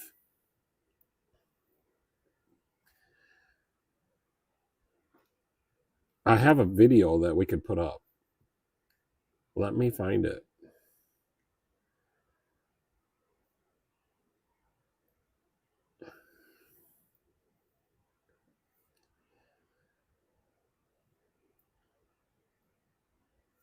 Well, first we'll play. I don't know how to find it. I'm gonna have to go to my.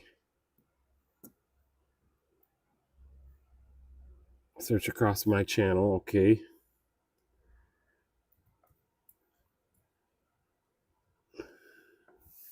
I found it. Sunday Fun Day. So I'm going to put this up for you guys and we're going to watch it.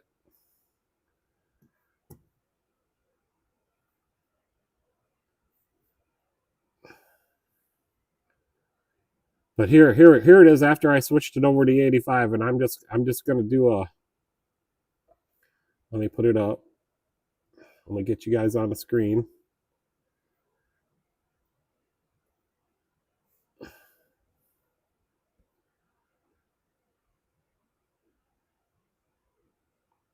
And Michelle got to drive it around a little bit this day, and I put a little in-car camera in there, but I did not have it aimed right.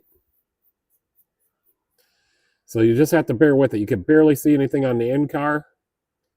So let me turn the volume on.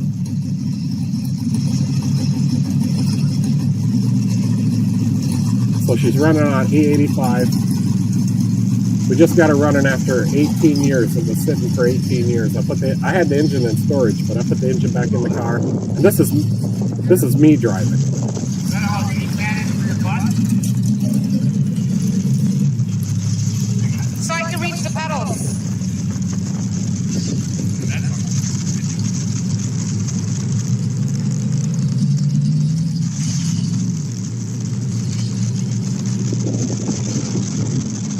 And I race around this yard backwards, so here.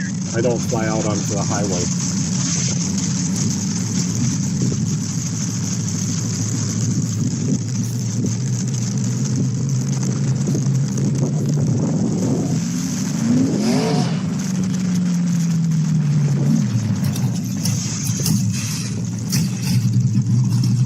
Had to downshift the second. There, I just shifted the third. Third is gear. Third is high gear.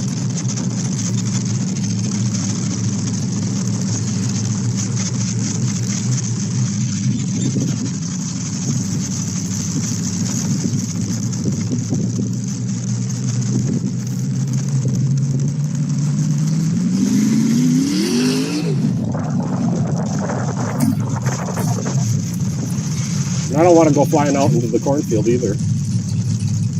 This is last fall.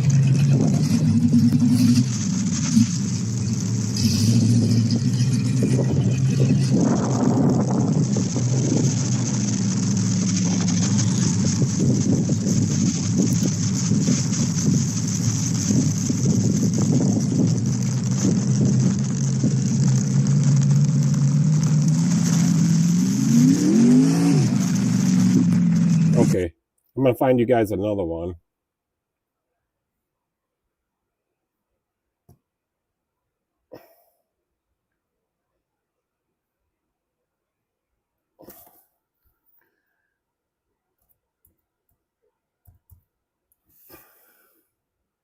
"24 years ago, this is me racing at Cresco.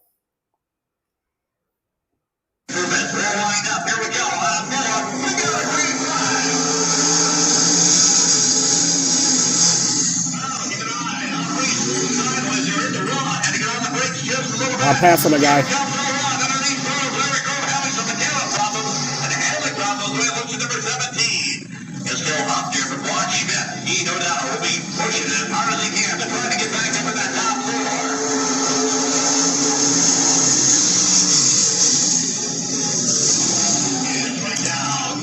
These two guys up here, I was going to pass them too, but they started going too wide.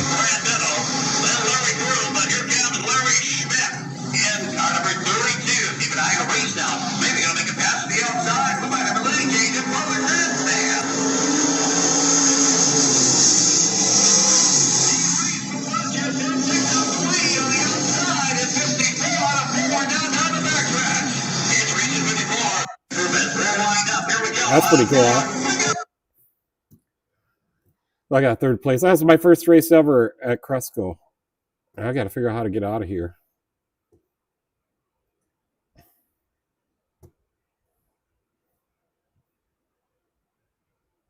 I'll catch up on the comments here just a minute. The Chevy wins. Rest in peace, transmission, Dan Cruz says. Fun part about me driving the motorhome, I am half deaf, so I can't hear you honking your horn. Just kidding, I'm not hearing honking horn. Dan Cruz says those drag races where they use the parachutes to stop are pretty wild. Yeah. Drag racing, NHRA. No, I run a 3-speed Saginaw, and I take it all apart and take the synchros out. And I should lighten the second gear and the first gear, but I never got to that part yet. But I learned how to take them apart and put them back together like blindfolded because I would strip the input gear off them all the time.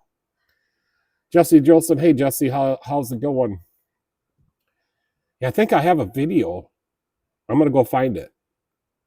I do have a video of the Gregerson's tow wrecker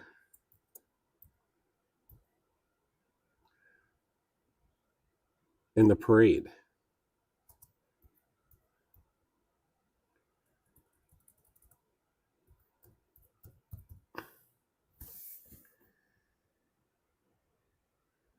No, I can't find it.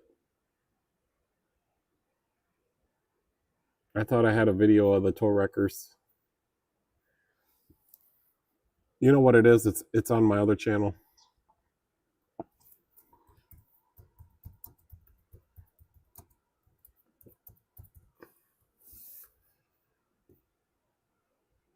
Yep, I found it. Yeah, you guys got to check this out. Okay, I'm gonna put you guys back on, but Jesse wanted me to show these tow wreckers sometime, so I'm gonna put it up there right now. But this is a parade 2 years ago in our town. These are the guys that tow the cars for my shop.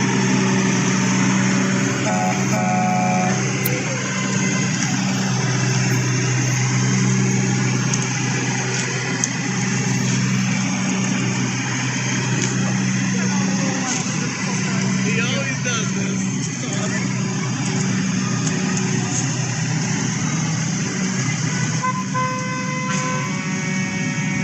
Then you got Tomater on the back.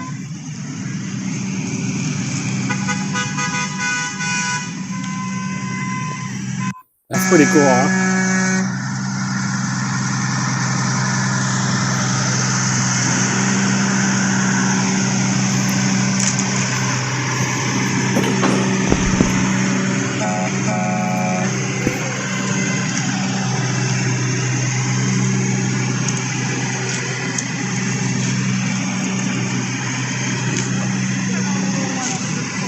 He always does this.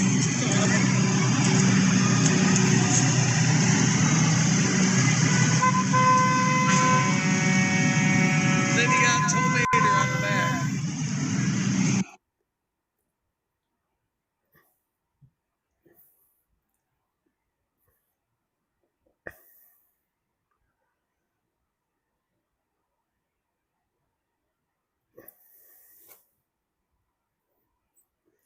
Yeah, Dan, racing's very expensive, especially if you blow stuff up or if you crash. Very expensive. I used to race up to 5 nights a week, but towards the end of my racing career, I could break even. That's about it. You got to finish in the top 10 every night to break even. And nowadays, I think you got to finish in the top 5 to break even.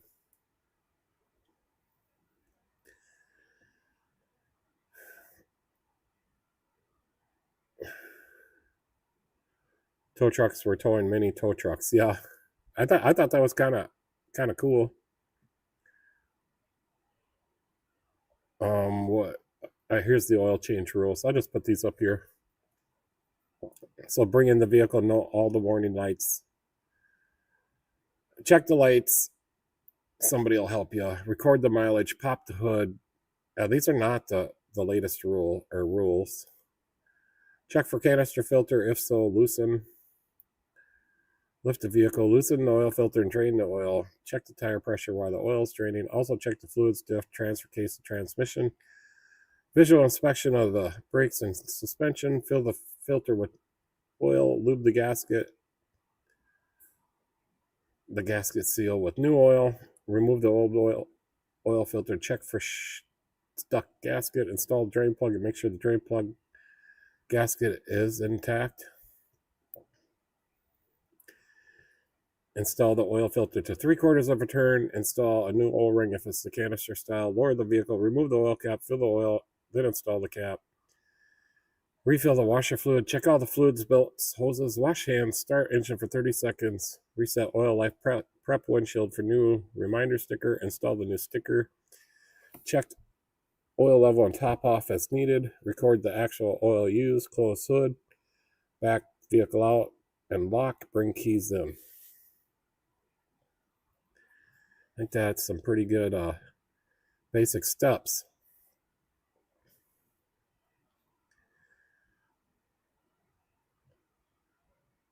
Yeah, I did the transmission flush on the Toyota Camry the other day, and this bolt was laying inside the oil pan, fell out of the valve body. So I put it back in. The threads were still good. I torqued all the bolts, all the valve body bolts. Put it back together, and I did another drain and fill after that.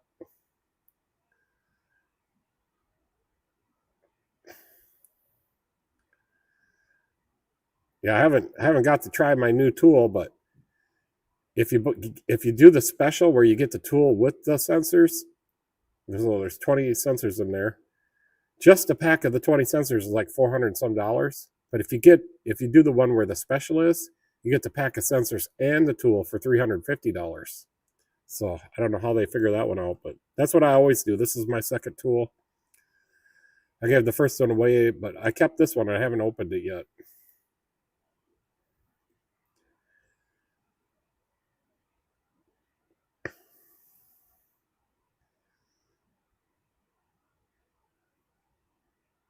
Here's some of the stuff I use at my shop, mostly the lube guard stuff. Some SDP, some Chevron with Techron.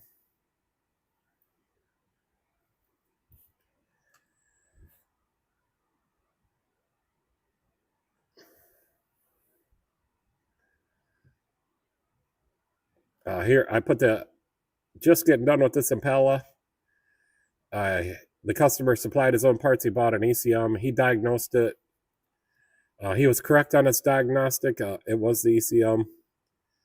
So he ordered one on online first. That came pre-programmed, but it did not work. The car ran, but all the lights were on and everything. It just wasn't right. So he asked me if he bought a brand new ECM, if I could program it, and I told him, hell yeah, I could program it. So I just got done programming it, and then yeah, Slick 50. I used to use Slick 50. We used to use that back in the day. I don't even know. Can you still get that, JD?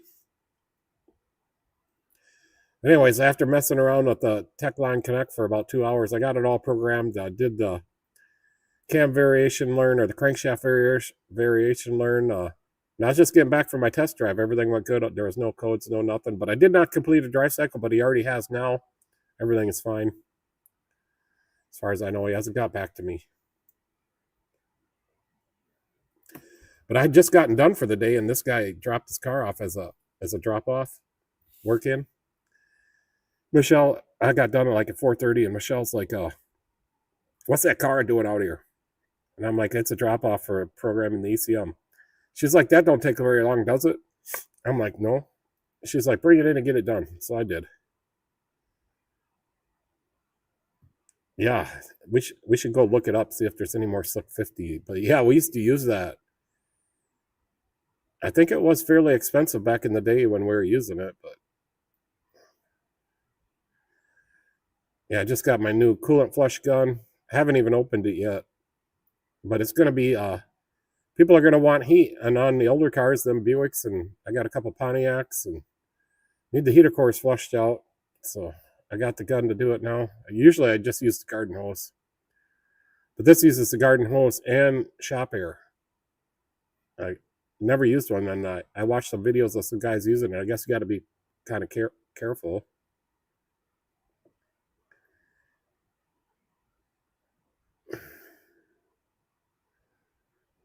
Well, here's the service call I went on the other day. I fixed these magnet excavators because I used to build the systems. I built everything but the magnet. I'd do the installs, put the generator on. I always had somebody else do the magnets, the owners. The owner was in charge of the magnet, getting it on there, or whatever he wanted to do. But I'd do the controllers, wiring everything up to the button inside. We usually use the horn button, or I could put an additional button in, and then I used to build all the controllers, rewind the generators, and then we'd either belt drive it or hydraulic drive the generator. These are all belt driven on these machines. I don't have a picture of it. Well, yeah, there is a picture. Let me find it. Well, there's the fuse box, and this one's been in service for a few years. You can see all the dust and dirt that the generator gets in there.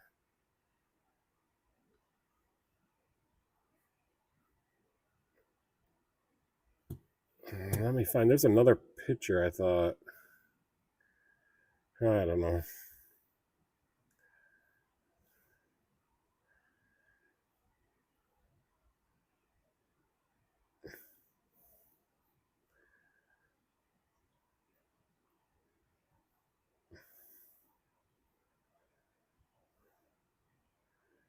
JD says, I don't care. I haven't seen it for a long time. Yeah, the Slick 50. Buick Enclave. Yeah, I did the pinion seal in the rear diff. And the pinion seal's behind the little axle torque tube here. So if your torque tube's leaking oil out of where the dry shaft goes on, there's not supposed to be any oil in there. It means your seal's out. Ham, steak, and cheesy rice. Yeah, Michelle's making me some supper. Well, here I'm doing some motorhome batteries. We put 8D batteries in there and got rid of these cell phone batteries. Oh, the Interstate guy said he's gonna give me premium core price, or I mean premium battery weight scrap price for my batteries. So when the guy comes to bring his rack, and I thought he was going to come today, but he hasn't. So yeah, we took on Interstate batteries, and we're gonna stock up on these power volts, but they only got 1 year warranty, so I'm a little skeptical. We'll see how it goes, but I'll have batteries on hand, so that'll be cool. And they're cheaper. They're cheaper than everybody else by a considerable amount. So we'll just see. They got AGM, marine, commercial, flooded batteries, lead acid. Yeah, they're just regular batteries, but they got all of them. He's going to stock me up real good, and it's on consignment, so I don't have to pay anything up front. I only have to pay if I sell it. He said he's going to put some Interstates in here too. I only have to pay, and they'll rotate the batteries also, he said. But anyways, he's going to give me good scrap price for the batteries I have here, and I have those 4, and I have like 4 more over there on my battery rack, and he's going to give me a new battery rack. So that's going to be pretty cool, and I think they're going to put an Interstate battery sign out front. Plus, he said I go onto website as a authorized dealer, and he said I get EPA certified to have lead in my shop, which I didn't know I had to have some kind of certification to have lead in my shop. I think he's a little wrong on that one, but that's what he told me.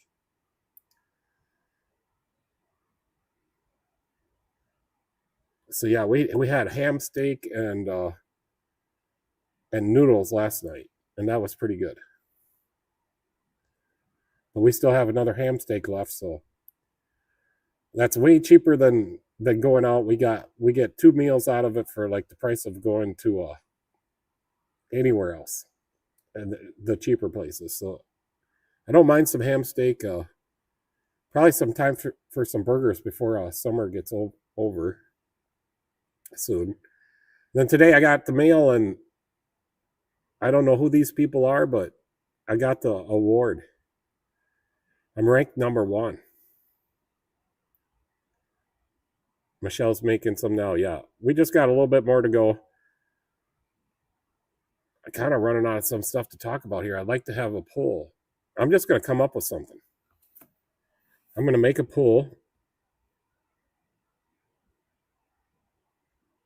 Engage with my audience. This button says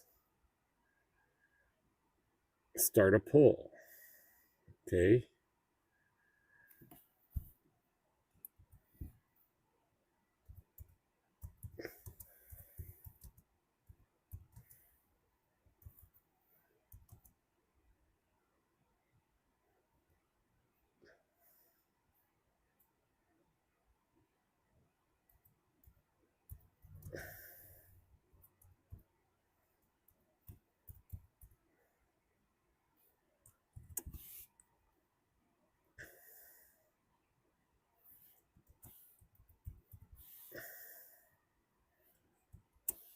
I'm typing it up right now.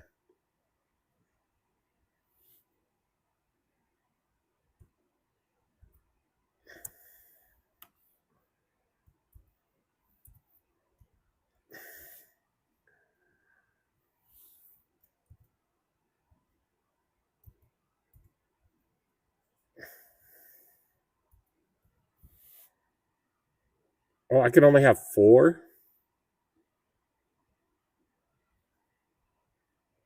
Okay, I guess this is going to be the poll.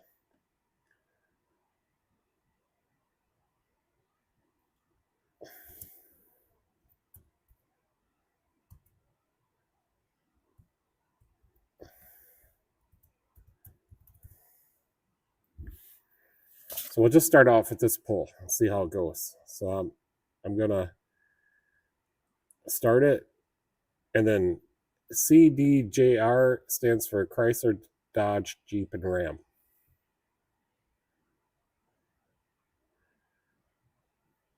Chrysler, Dodge, Jeep, and Ram is CDJR.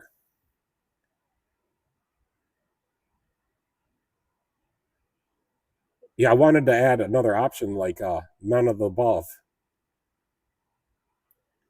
That's what I wanted to add. But I can only have 4 answers. That's all it'll allow me.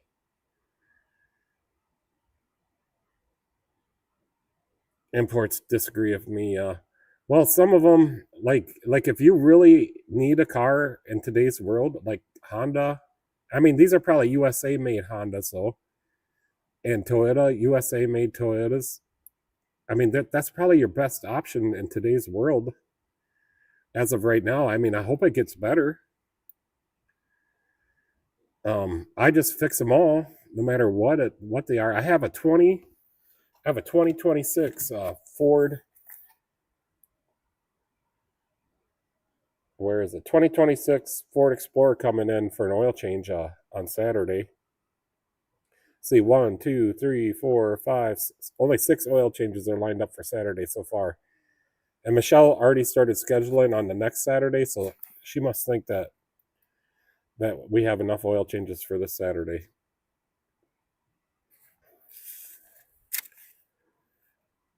Yep, we're out on our schedule to the middle of September. We haven't talked about the schedule, so let's see what's coming in tomorrow. So I had a cancellation. The guy just called me, kind of a late cancellation. So then I had, right before the live stream, I had another guy come in, and he needs his headlights checked out because he went to the dealer the last time and they charged him $800. But anyways, he's coming in the morning, and then in the afternoon I have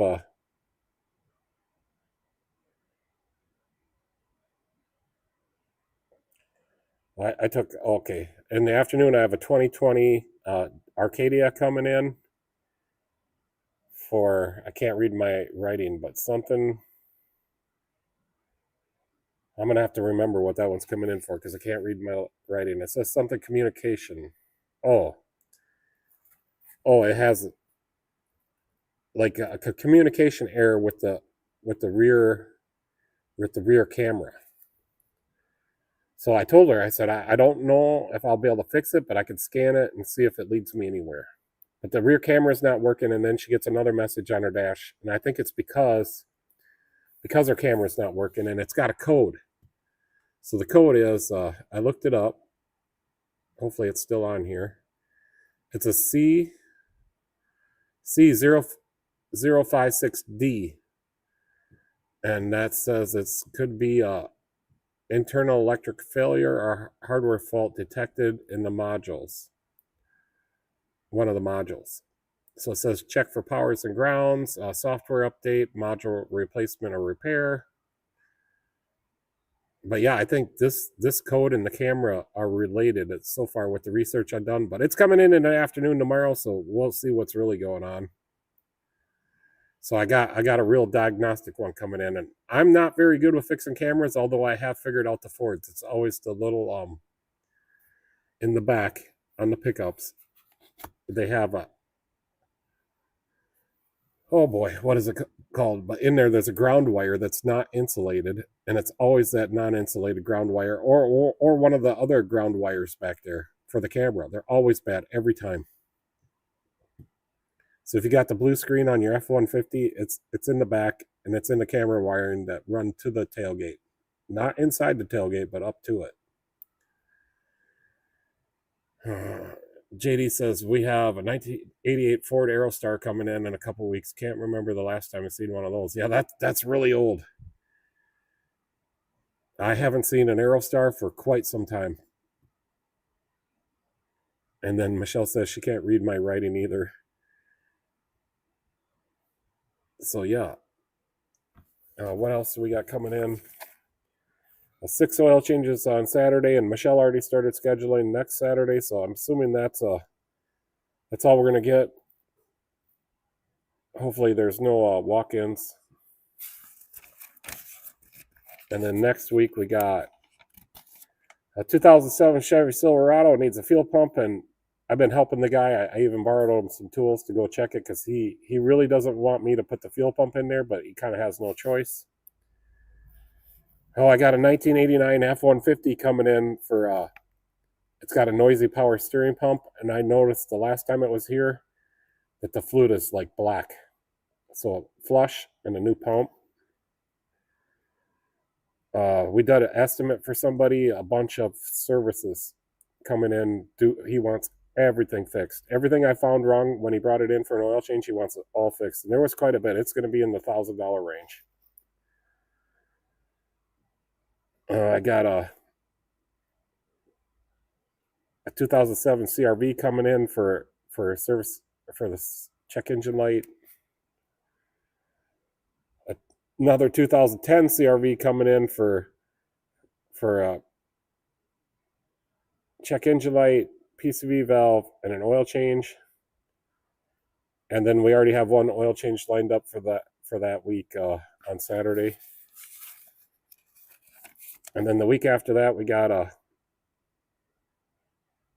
Kia with an O2 sensor and oil change. Oh, I can't read that one. Oh, wheel bearing on and a brake fluid exchange.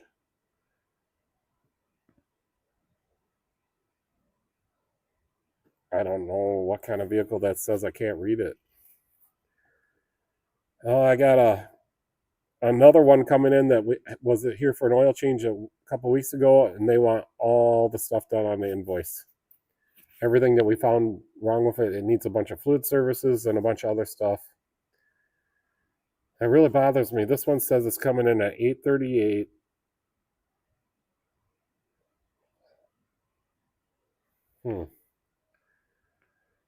Wheel bearing, brake fluid exchange. Oh, that's my mom's coming in at 8:38 Monday. She needs a wheel bearing. I'm not quite sure which one it is because I drove it. And then I noticed when she had it in for the oil change last Saturday that the brake fluid needs to be exchanged again. And I did it the first time. So I don't know if the quality of brake fluid I used is just not good, but it looks really cruddy. So I got to change that brake fluid out again. Then we have a 2006 Mercury Montego coming in for brake pads on Thursday. And then my cancellation today rescheduled for next Friday. It's an F-150. The four-wheel drive's not working, so I can figure out the F-150 four-wheel drives pretty quickly. And then that's where we are. We're at the end of the month, and the next week after that is open.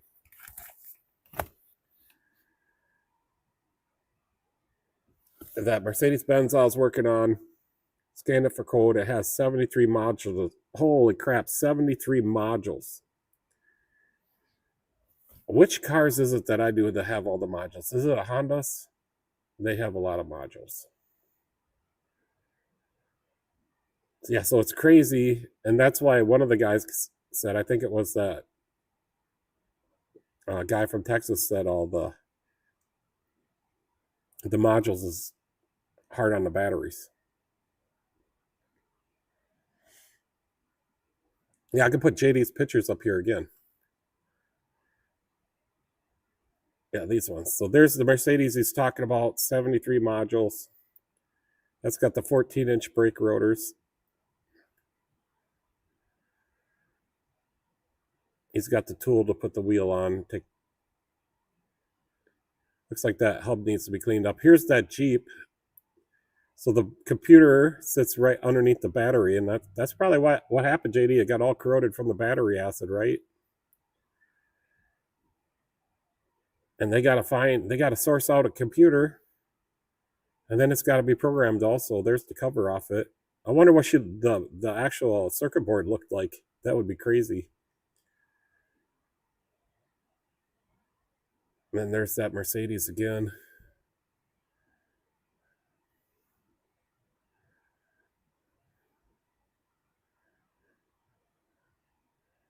Yeah, wait, I might have to look for that picture I took of the squad car rotors on the 2021 Chevy Tahoe with the Brembo brakes.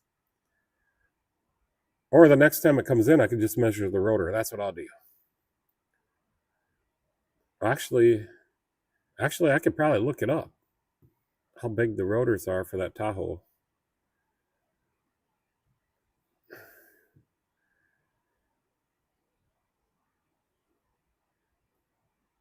I'm going to go to a different page.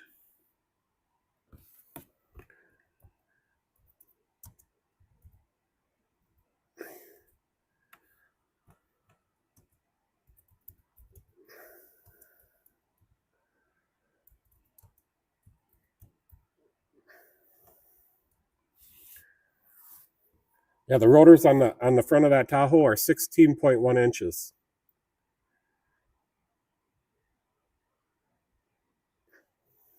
Six-piston Brembo front calipers.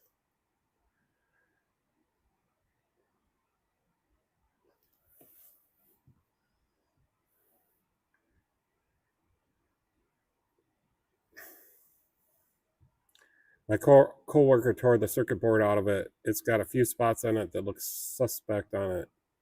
Yeah, I bet. So JD, the Tahoe the police car Tahoe that I do, has got 16-inch rotors. Yeah, I went out to the trailer and got another old rotor that I discarded when I was doing a video on it, and I held it up next to it, and it looked like just like a little a toy compared to a rotor. But that's crazy. And I turned them rotors on my brake lathe, and I could only do one side at a time because they were too big for my brake lathe. But I turned them, and they're still on there. But the next time, it's going to need brakes pretty soon again. And next time we got to replace the rotors, and they're super expensive. Just the front pads, my cost from GM were like $350. My cost. So that I did find a cheaper route, and that's what the chief wanted to do. And we found some fleet pads from Napa that worked. But I noticed the last time it was in for an oil change, they're starting to get wore down. We are past the mileage of the original pads, so at least I feel good about that. So my Napa pads went the same amount as the original ones so far. They're still going.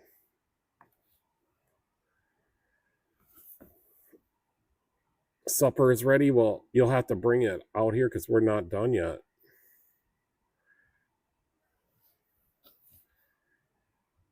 But yeah, I'm all caught up. Today we got all caught up. I got the lawnmower done. I got the Polaris Ranger done, and I got today's job done, which turned out to be a CV axle shaft is all it was scheduled for. But when I was replacing that, I found out the wheel bearing had play in it, and so I had to do that too. And I got them a Napa Fleet wheel bearing, which that was the cheapest one. But Fleet stuff from Napa is good. And I put where did I put it? Oh, it's over here. Let me show you I cut the box off and put it on my wall. So here's the wheel bearing I put in the Ram today. Napa Fleet. So Fleet stuff's for Fleet stuff and police cars. It says right on there. Let me get in closer.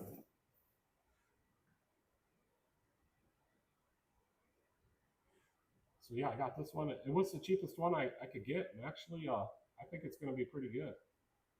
My high output quad 4. So yeah, I put all the like box stickers and everything up on my wall here. My certificates are up there. We got some over here. I don't know. I just do it.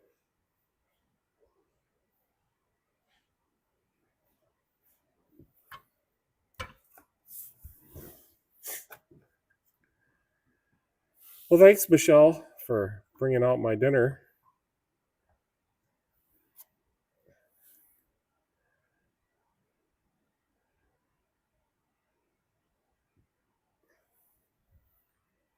Well, at least I haven't lost any subscribers. But yeah, I gotten 2 so far tonight. That's cool. JD says he was ahead of schedule all day. The job I was supposed to do this morning. Oh, is it? Yeah. Well, maybe we will. It's happening right above the shop. Okay. Michelle got me some rice and ham. Look at that. Ham steak. Yeah.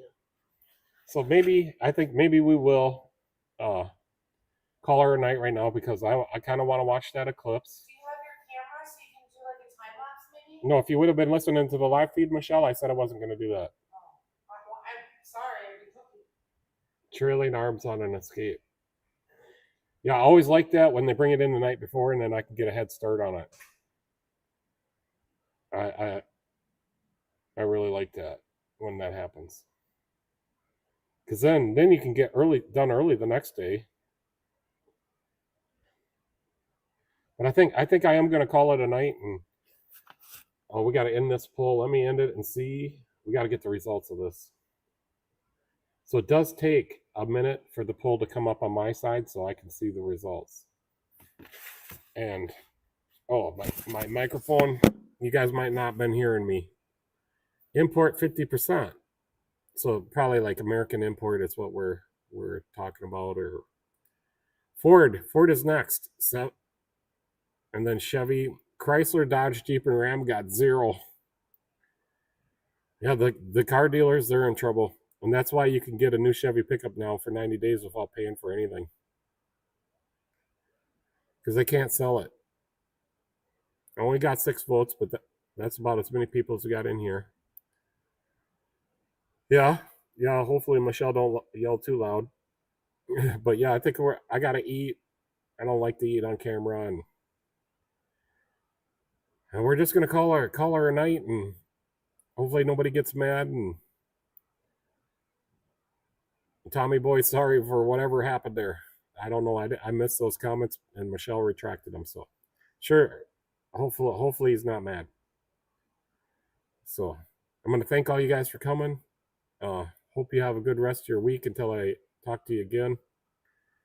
Get a lot of work done. And yeah, thanks for coming, Dan. Nice having you on here. You're welcome. And then you guys just all have the best of the best week. And thanks, Josh. Thanks for coming. Leisure, JD, thank all you guys. Some of the guys already left, but everybody have a good rest of your week, and hopefully the weather stays nice and all that. So I'm signing off, and you guys can catch me next time.